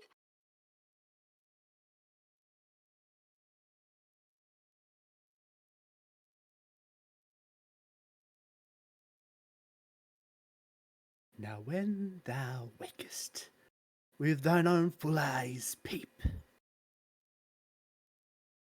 Sound music.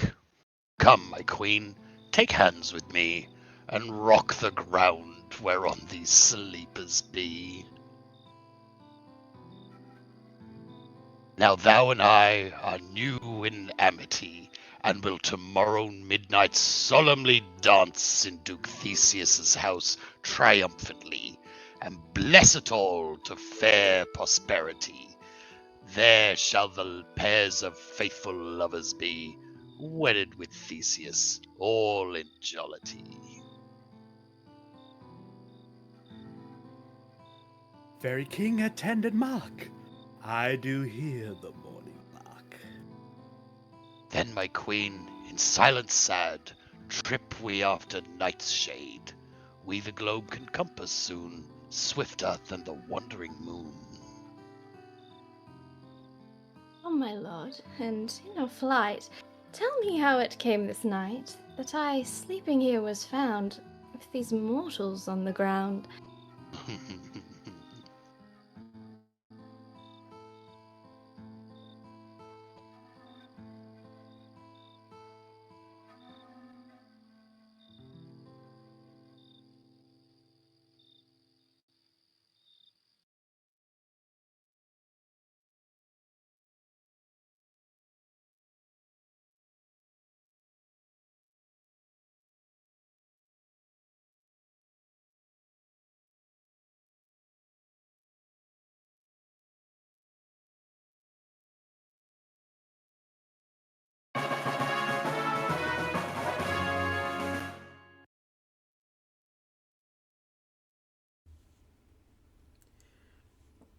Go, one of you, find out the forester. For now our observation is performed, and since we have the vanguard of the day, my love shall hear the music of my hounds.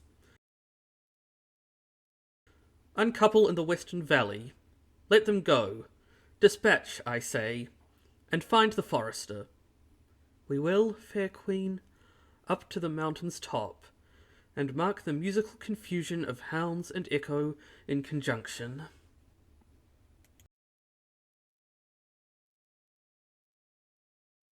I was with Shatato and Serdo once, when in a wood of Mach they bayed the bear with hounds of Scala. Never did I hear such gallant chiding, for besides the groves, the skies, the fountains, every region near seemed all one mutual cry. I never heard so musical a discord, such sweet thunder.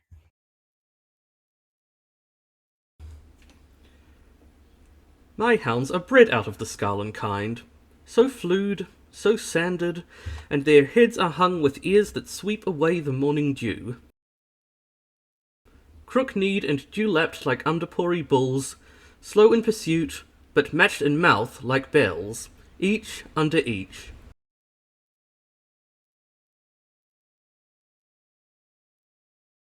A cry more tunable was never hollered to, nor cheered with horn, in Mach, in Scala, nor in Amdapor. Judge when you hear, but soft, what nymphs are these? My lord, this is my daughter here asleep. And this Lysander, this Demetrius is... this Helena, old Netta's Helena. I wonder if they're being here together.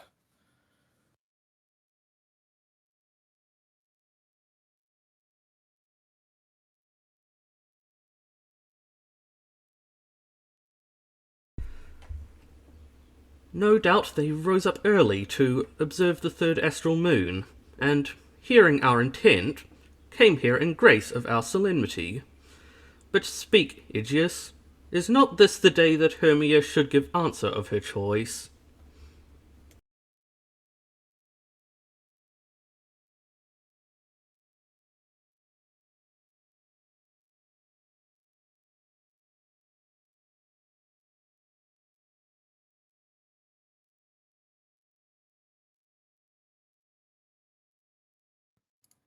It is, my lord.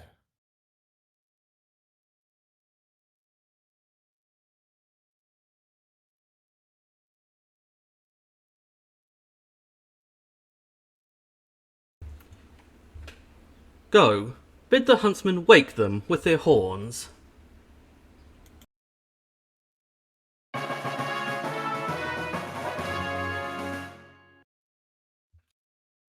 Good morrow, friends. St. Valentine is past. Begin these woodbirds but to couple now?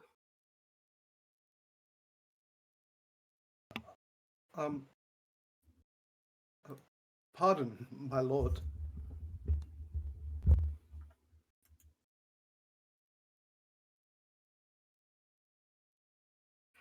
I pray you all stand up.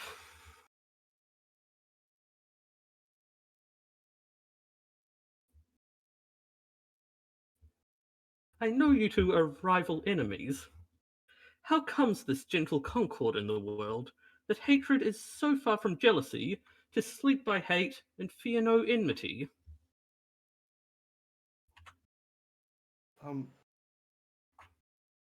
My lord, I shall reply amazedly. Half sleep, half waking. But as yet I cannot truly say how I came here. But as I think, for truly would I speak, and now do I bethink me, so it is. I came with Hermia hither. Our intent was to be gone from Nim, where we might, without the peril of Nimian law. Enough, my lord, enough, you have enough. I beg the law upon his head. They would have stolen away, they would, Demetrius, thereby to have defeated you and me.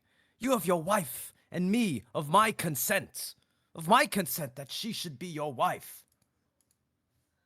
My lord, fair Helen told me of their stealth, of this their purpose hither to this wood, and I in fury hither followed them, fair Helena in fancy following me. But, my good lord, I wot not by what power, but by some power it is, my love to Hermia melted as the snow. Seems to me now as the remembrance of an idle gaud, which in my childhood I did dote upon, and all the faith, the virtue of my heart, the object and the pleasure of mine eye, is only Helena. To her, my lord, was I betrothed ere I saw Hermia. But like in sickness did I loathe this food, but as in health come to my natural taste. Now I do wish it, love it, long for it, and will forevermore be true to it. Fair lovers, you are fortunately met.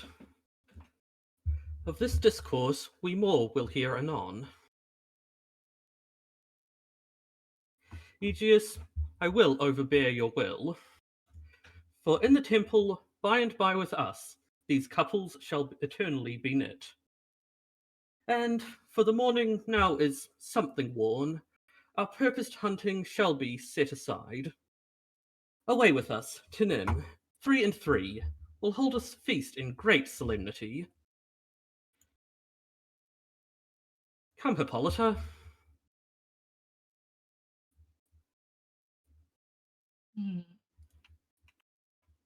These things seem small and undistinguishable, like far-off mountains turned into clouds. Ooh, methinks I see these things with parted eye, when everything seems double. So, methinks. And I have found Demetrius like a jewel. Mine own, and not mine own. It seems to me that yet we sleep, we dream. Do you not think the Duke was here and bid us follow him? Yes, and my father. And Hippolyta as well. And he did bid us follow to the temple. Why then, we are awake. Let's follow him, and by the way, let us recount our dreams.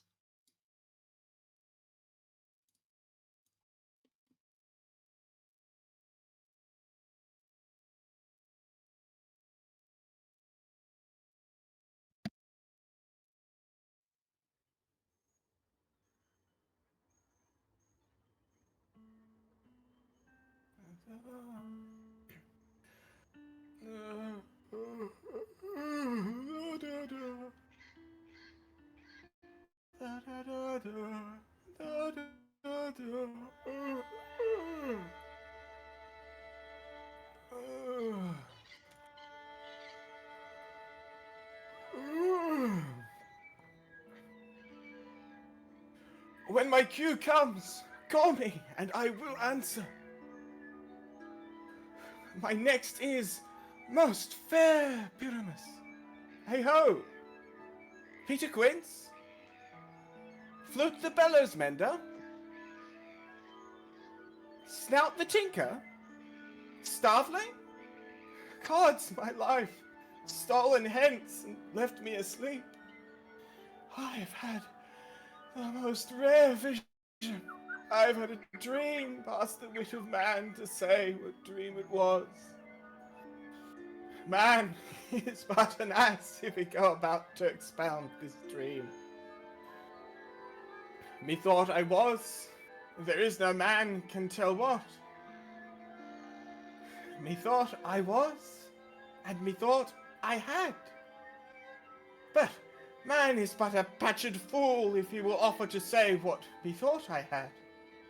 The eye of man hath not heard, the ear of man hath not seen. Man's hand is not able to taste, its tongue to conceive, nor his heart to report what my dream was. I will get Peter Quince to write a ballad of this dream. It shall be called Bottom's Dream, because it hath no bottom.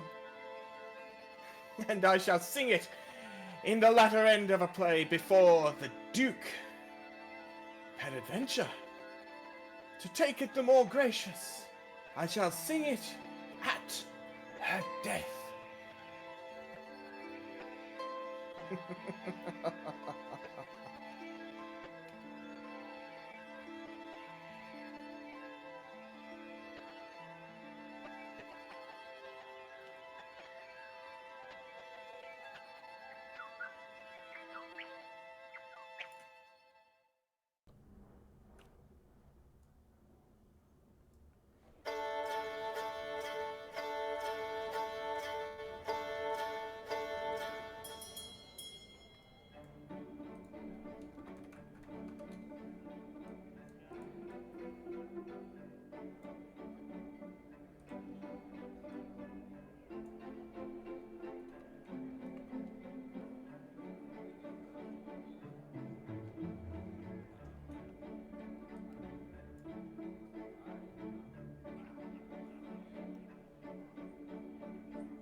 Have you sent to Bottom's house? Is he come home yet? He cannot be heard of. Out of doubt he is transported. If he come not, then the play is marred. It goes not forward, doth it? It is not possible. You have not a man in all Nim able to discharge Pyramus but he. No, he has simply the best wit of any handicraftman in Nim. Yea, and the best person too. And he's a very paramour for a sweet voice. You must say paragon. Paramour, God's bless us, is a thing of naught. Masters, the Duke is coming from the temple, and there is 2 or 3 lords and ladies more married. If our sport had gone forward, we'd have all been made men. Oh, sweet bully bottom! Thus he hath lost a 6pence a day during his life. He got not escaped a 6pence a day, and the Duke had not given him 6pence a day for playing Pyramus. I'll be hanged. He would have deserved it. 6pence a day in Pyramus or nothing.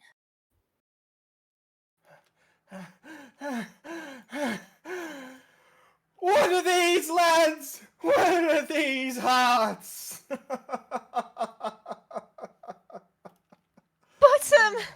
Oh, most courageous day! Oh, most happy hour! Masters, I am to discourse wonders, but ask me not what, for if I tell you I am no true Nemean, I will tell you everything right as it fell out. Let us hear it, sweet Bottom. Not a word of me. All that I will tell you is that the Duke hath dined. Get your apparel together, good strings to your beards, new ribbons to your pumps, and meet presently at the palace. Every man look o'er his part. For the short and long is, our play is preferred. In any case, let Thisbe have clean linen, and let not him that plays the lion pare his nails, for they shall hang out for the lion's claws. And the most dear actors eat no onions nor garlic, for we are to utter sweet breath. And I do not doubt but to hear them say it is a sweet comedy.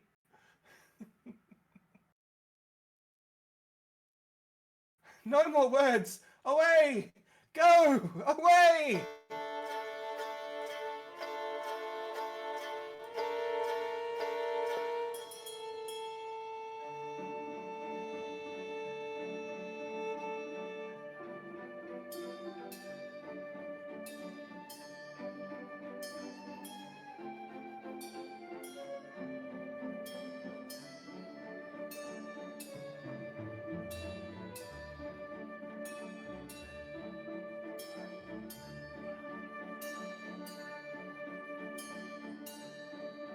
"'Tis strange, my Theseus, that these lovers speak of." More strange than true, I never may believe these antique fables, nor these fairy toys. Lovers and madmen have such seething brains, such shaping fantasies, that apprehend more than cool reason ever comprehends. The lunatic, the lover, and the poet are of imagination all compact. One sees more devils than vast hells can hold. That is the madman. The lover, all as frantic, sees Naufraga's beauty in a void-sent brow. The poet's eye, in a fine frenzy rolling, doth glance from heavens to earth, from earth to heavens, and as imagination bodies forth, turns them to shape. The forms of things unknown, the poet's pen turns them to shapes, and gives to airy nothing a local habitation and a name, that if it would but apprehend some joy, it comprehends some bringer of that joy. Or in the night, imagining such fear, how easy is a bush, suppose it a bear?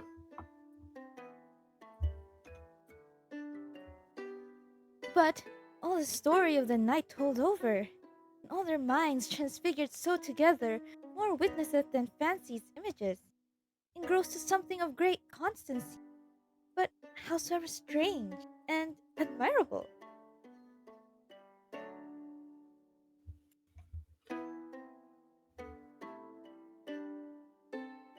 Here come the lovers, full of joy and mirth. Joy, gentle friends, joy and fresh days of love accompany your hearts.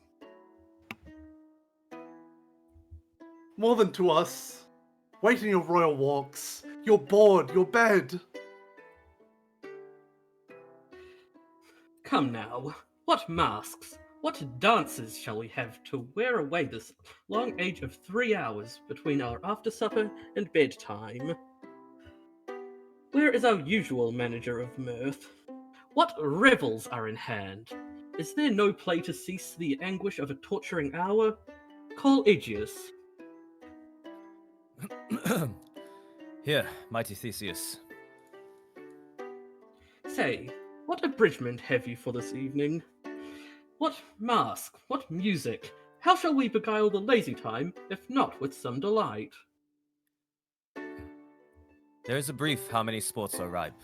Make choice of what your highness will see first.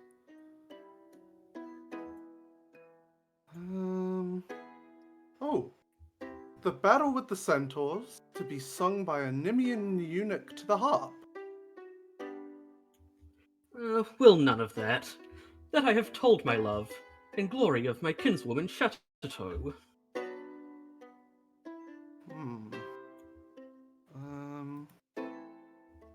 The thrice three muses mourning for the death of learning, late deceased in beggary. That is some satire, keen and critical, not sorting with a nuptial ceremony. Huh? A tedious brief scene of young Pyramus and his lover Thisbe. Very tragical mirth. Merry and tragical, tedious and brief. That is hot ice and wondrous strange black snow. How shall we find the concord of this discord? A play there is, my lord, some 10 words long, which is as brief as I have known a play. But by 10 words, my lord, it is too long, which makes it tedious. For in all the play there is not one word apt, one player fitted. And tragical, my noble lord, it is, for Pyramus therein doth kill himself, which when I saw rehearsed, I must confess made mine eyes water. But more merry tears the passion of loud laughter never shed. What are they that do play it? Hard-handed men that work in Nim here, which never labored in their minds till now, and now have toiled their unbreathed memories with the same play against your nuptial. And we will hear it. No, my noble lord, it is not for you. I have heard it over.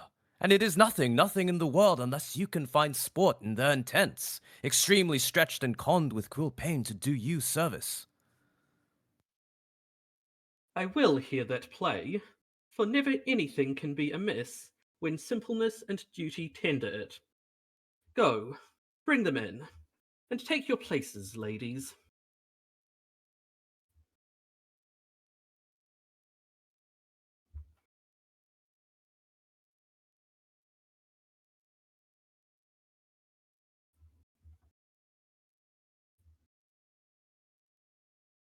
I'd love not to see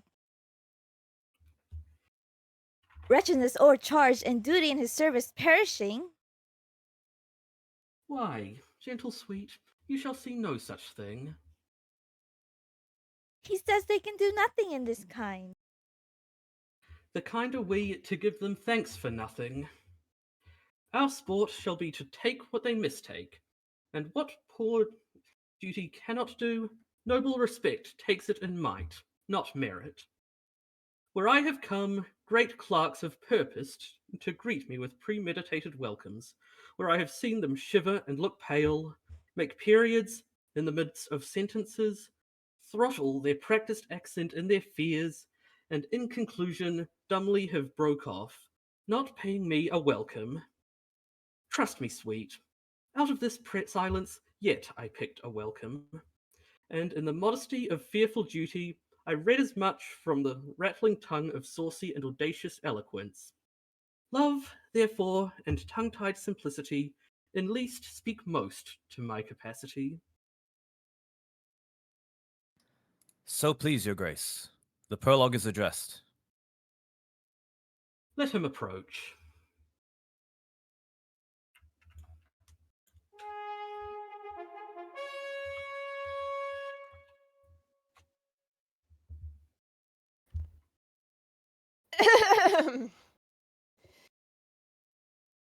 If we offend, it is with our goodwill.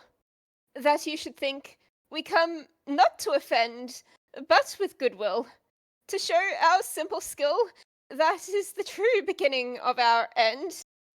Consider then, we come but in despite. We do not come as minding to content you. Our true intent is all for your delight. We are not here.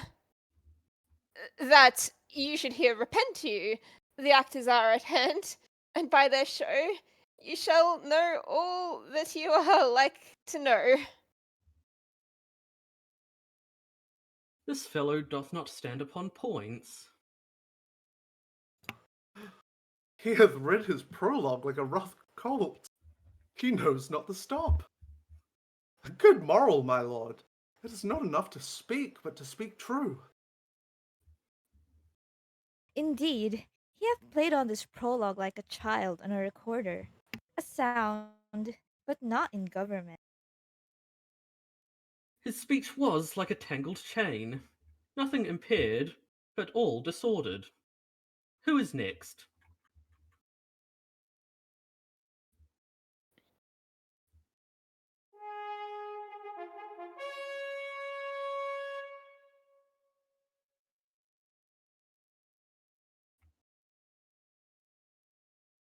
Gentles, perchance you wonder at this show, but wonder on, till truth make all things plain. This man is Pyramus, if you would know. This beauteous Lady Thisbe is, certain. This man with lime and rough cast doth present wool, that vile wool which did these lovers sunder. And through wool's chink, poor souls, they are content to whisper, at the which let no man wonder. This man, with lantern, dog, and bush of thorn, presenteth moonshine. For, if you will know, by moonshine did these lovers think no scorn to meet at Ninus' tomb, there to woo. This grisly beast, which Lion hight by name, the trusty Thisbe coming first by night, did scare away, or rather did affright. And as she fled, her picnic basket she did fall, which Lion vile with bloody mouth did stain. Anon comes Pyramus, sweet youth and tall, and finds his trusty Thisbe's basket slain. Whereat with bloody blameful blade, he bravely broached his boiling bloody breast, and Thisbe, tarrying in mulberry shade, her dagger drew and died. For all the rest, let lion, moonshine, wool, and lovers twain at large discourse. Well, here they do remain.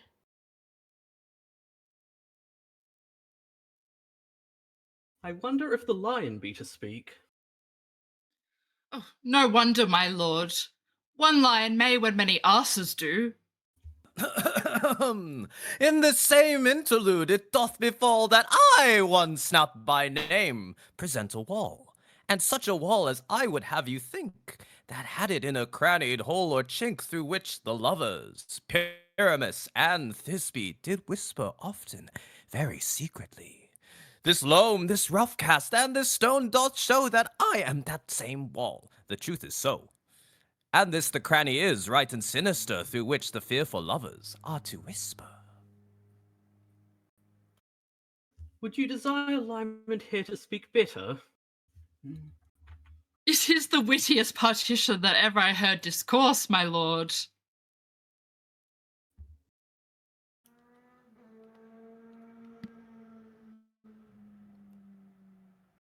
Pyramus draws near the wall. Silence.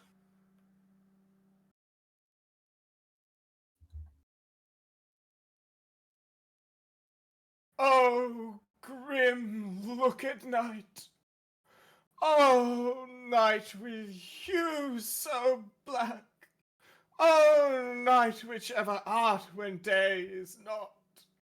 Oh, night, alack, alack, alack. I fear my Thisbe's promise is forgot. And thou, O wall, O sweet, O lovely wall, that stands between her father's ground and mine. Thou wall, oh sweet and lovely wall, show me thy chink to blink through with mine eye. Thanks, courteous wall. Rauga shield thee for this.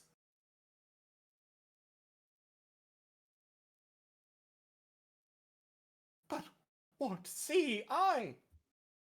No Thisbe do I see. O wicked wall, through whom I see no bliss. Cursed be thy stones for deceiving me.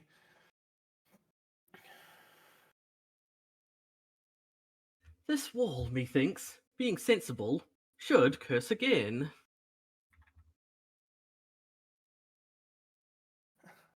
No. In truth, sir, he should not. Deceiving me is Thisbe's cue. She is to enter now, and I am to spy her through the wall. You shall see. It will fall pat as I told you.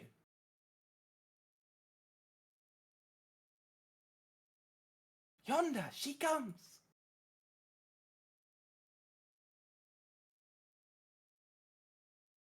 O wall, full often hast thou heard my moans for parting my fair Pyramus and me. My cherry lips have often kissed thy stones with lime and hair knit up in thee.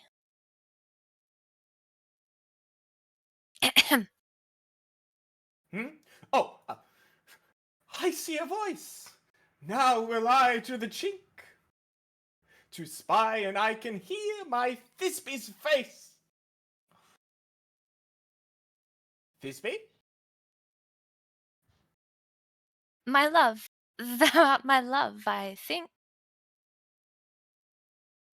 Think what thou wilt. I am thy lover's grace, and like Lamander my trusty still.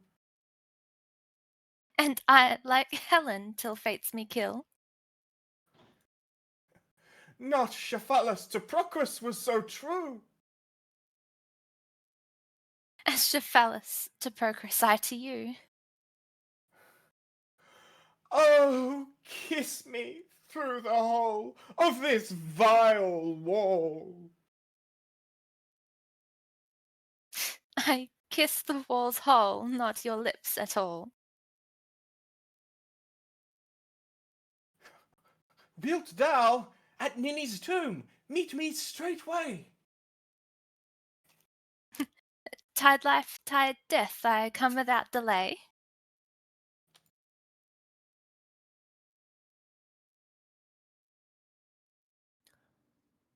Thus have I, wall, my part discharged so, and being done thus a wall, way doth go. Now is the wall down between the two neighbours. No remedy, my lord, when walls are so wilful to hear without warning. This is the silliest stuff that ever I heard. The best in this kind are but shadows, and the worst are no worse if imagination amend them. It must be your imagination then, not theirs.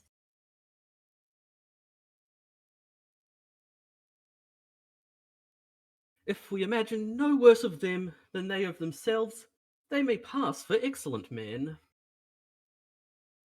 Here come two noble beasts in, a man and a lion.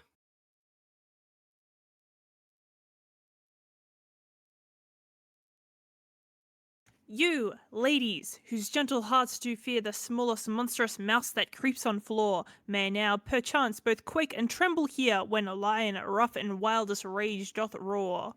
Then know that I, as Snug the joiner, am a lion fell, nor else no lion's dam.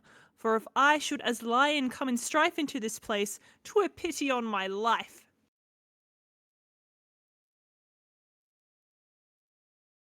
A very gentle beast, and of a good conscience.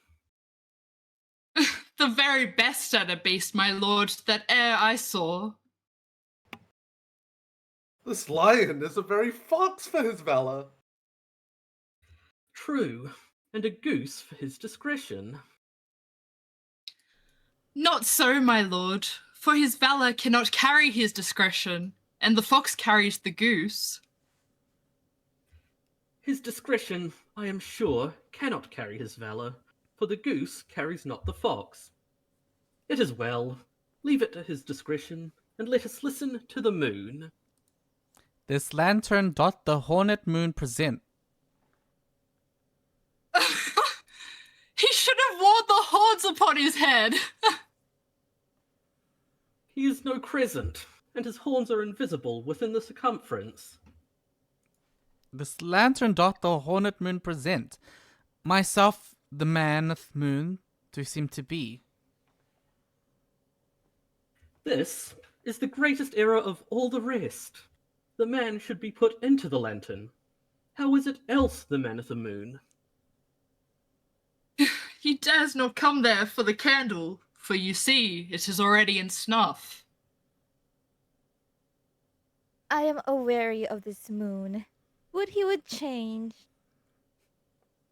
It appears by his small life of discretion that he is in the wane, but yet in courtesy. In all reason, we must stay the time. Proceed, Moon. All that I have to say is to tell you that the lantern is the moon, I the maneth moon, this thorn bush my thorn bush, and this dog my dog. Why, all these should be in the lantern, for all these are in the moon. But silence, here comes Thisbe.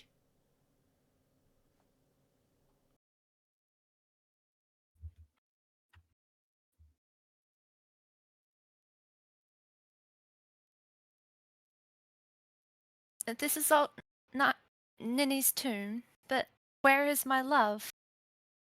Raw! Ah! Well roared, lion! Well run, Thisbe. Well shown, moon. Truly the moon shines with a good grace. Well moused, lion. And then came Pyramus.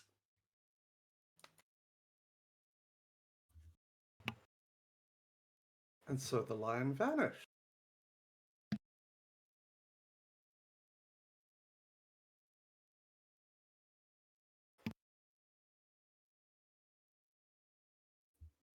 Sweet moon, I thank thee for thy sunny beams.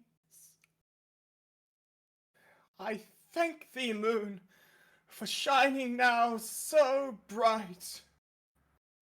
For by thy gracious golden glittering gleams I trust to take of truest Thisbe sight.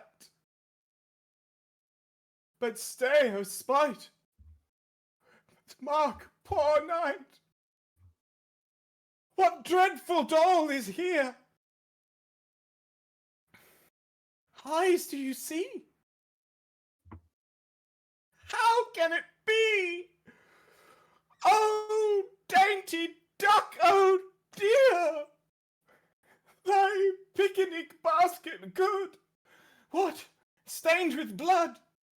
Approach, ye furies fell!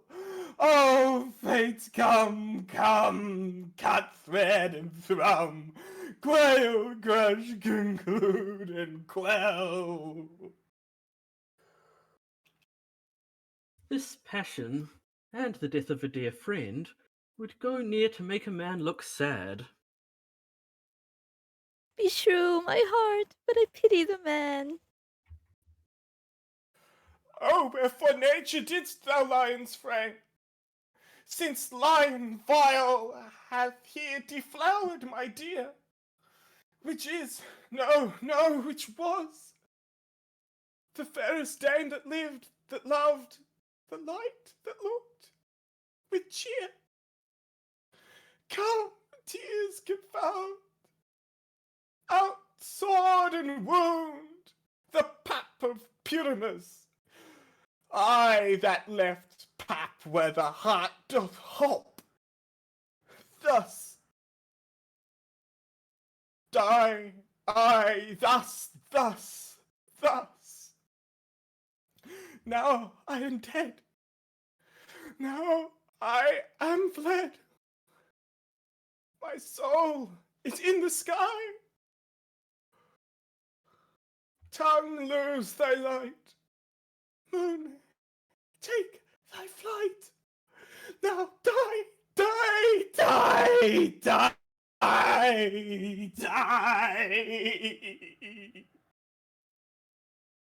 No die, but an ace for him, for he is but one.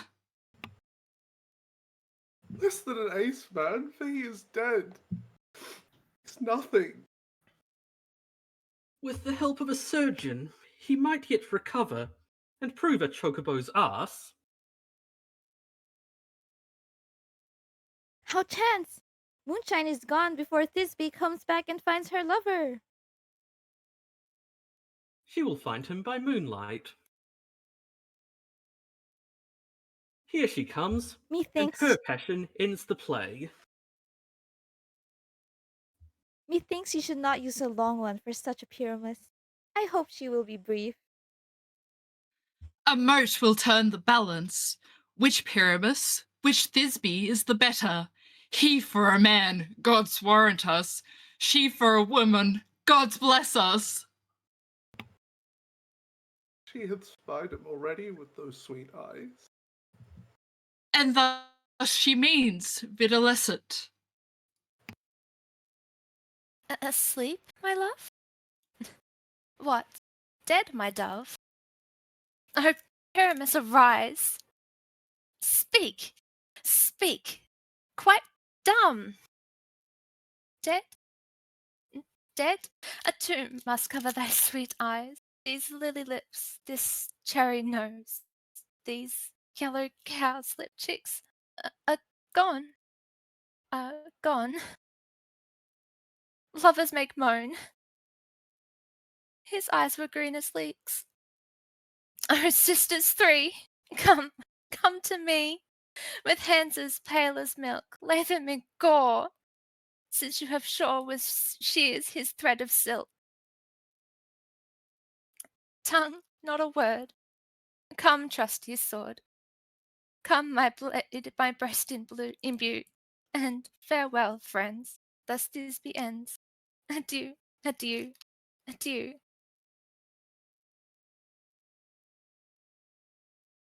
Moonshine and Lion are left to bury the dead.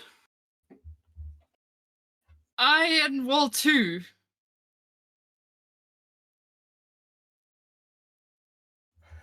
No, I assure you, the wall is down that parted their fathers. Will it please you to see the epilogue, or to hear a burgomask dance between two of our company? No epilogue, I pray you, for your play needs no excuse.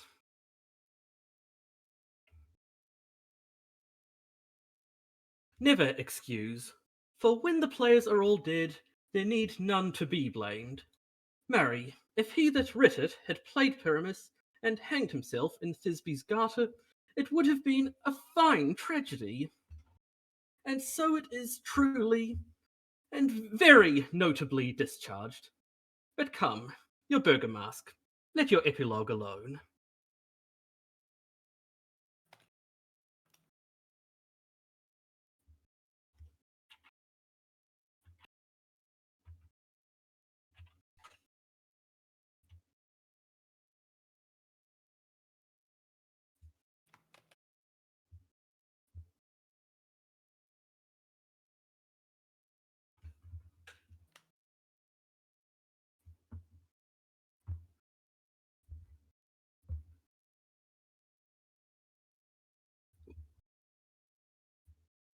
The iron tongue of midnight hath told 12.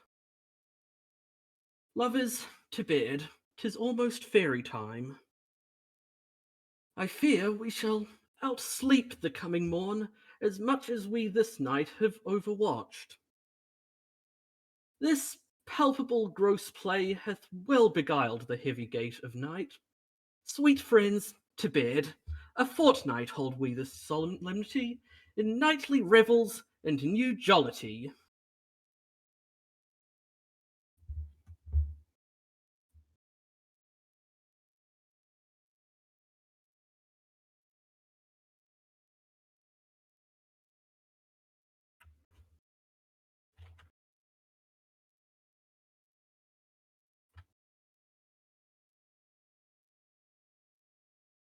And now the hungry lion roars, and the wolf behowls the moon, while the heavy ploughman snores, all with weary task fordone. Now the wasted brands do glow, while the screech owl, screeching loud, puts the wretch that lies in woe with remembrance of a shroud. Now it is the time of night, that the graves all gaping wide, every one lets forth his sprite in the churchway paths to glide.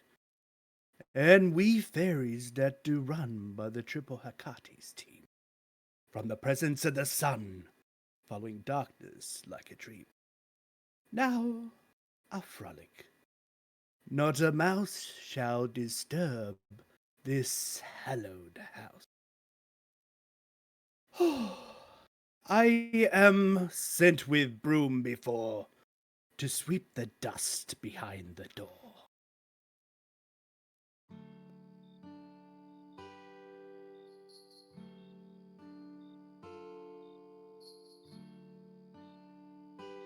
The house give glimmering light by the dead and drowsy fire. Every elf and fairy sprite hop as light as bird from briar, and this ditty after me sing and dance it trippingly. First rehearse your song by rote, to each word a warbling note. Hand in hand with fairy grace, will we sing and bless this place. Now until the break of day, through the house each fairy stray, to the best bright bed will we, which by us shall blessed be, and the issue there create, ever shall be fortunate. So shall all the couples three ever true in loving be, and the blots of nature's hand shall not in their issue stand. Never mole, hair, lip, nor scar, nor mark prodigious such as are despised in nativity, shall upon their children be. With this field do consecrate, every fairy take his gate, and each several chamber bless, through this palace with sweet peace, and the owner of it blessed, ever shall in safety rest. Trip away, make no stay, meet me all by break of day.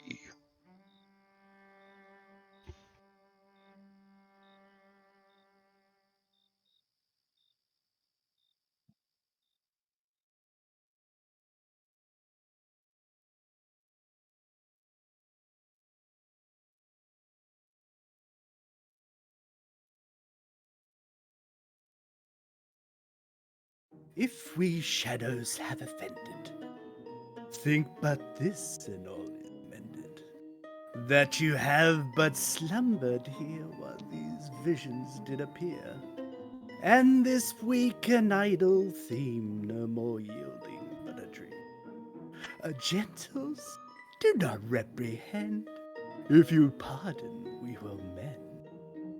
And as I am an honest puck, we have unearned luck now to escape the serpent's tongue. We will make amends, love. Else the Puckalaya call. So good night to you all. Give me your hands, if we be friends, and Robin shall restore amends.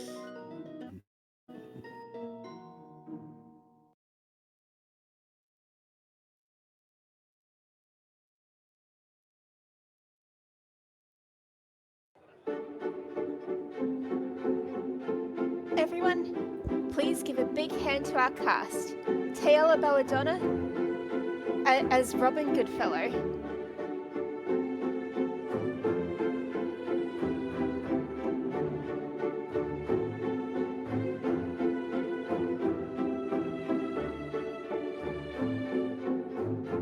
Rembrandt as Nick Bottom.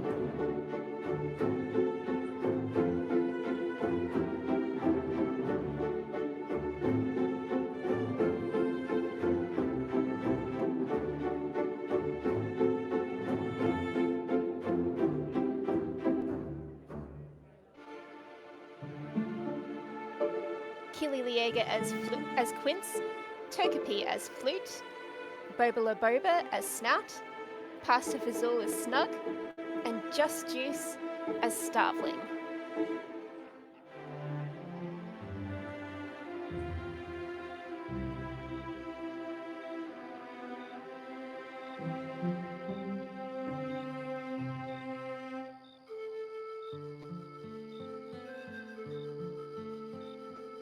Rushing Gorilla as Theseus, and Relia Liega as Hippolyta.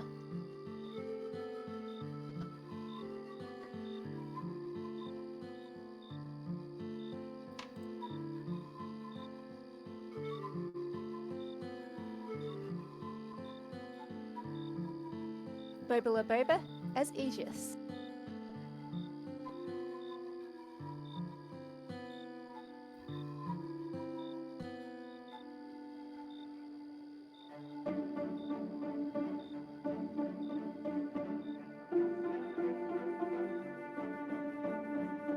Ilix Alexander as Hermia, and Daylop as Lysander.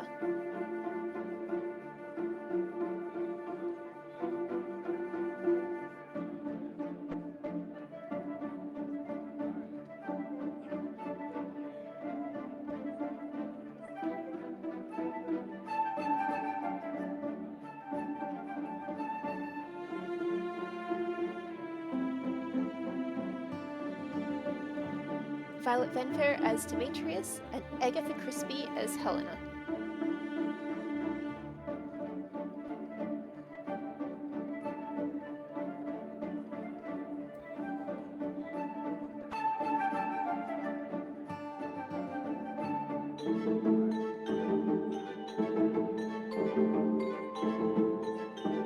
Just Juice as Peas Blossom, Togepi as Cobweb, Killy Liega as Moat, and Pasta Fazul as Mustard Seed.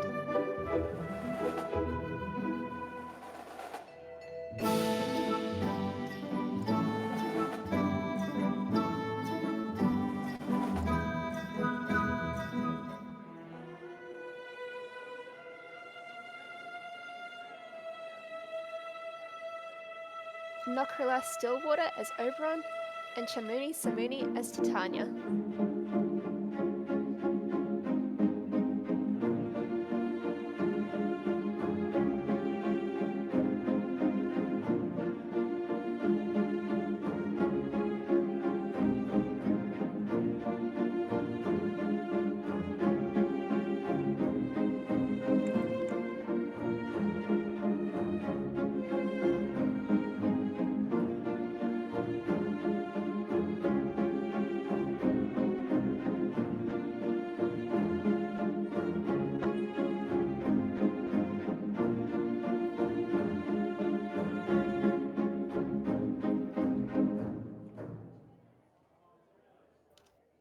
Thank you all for watching.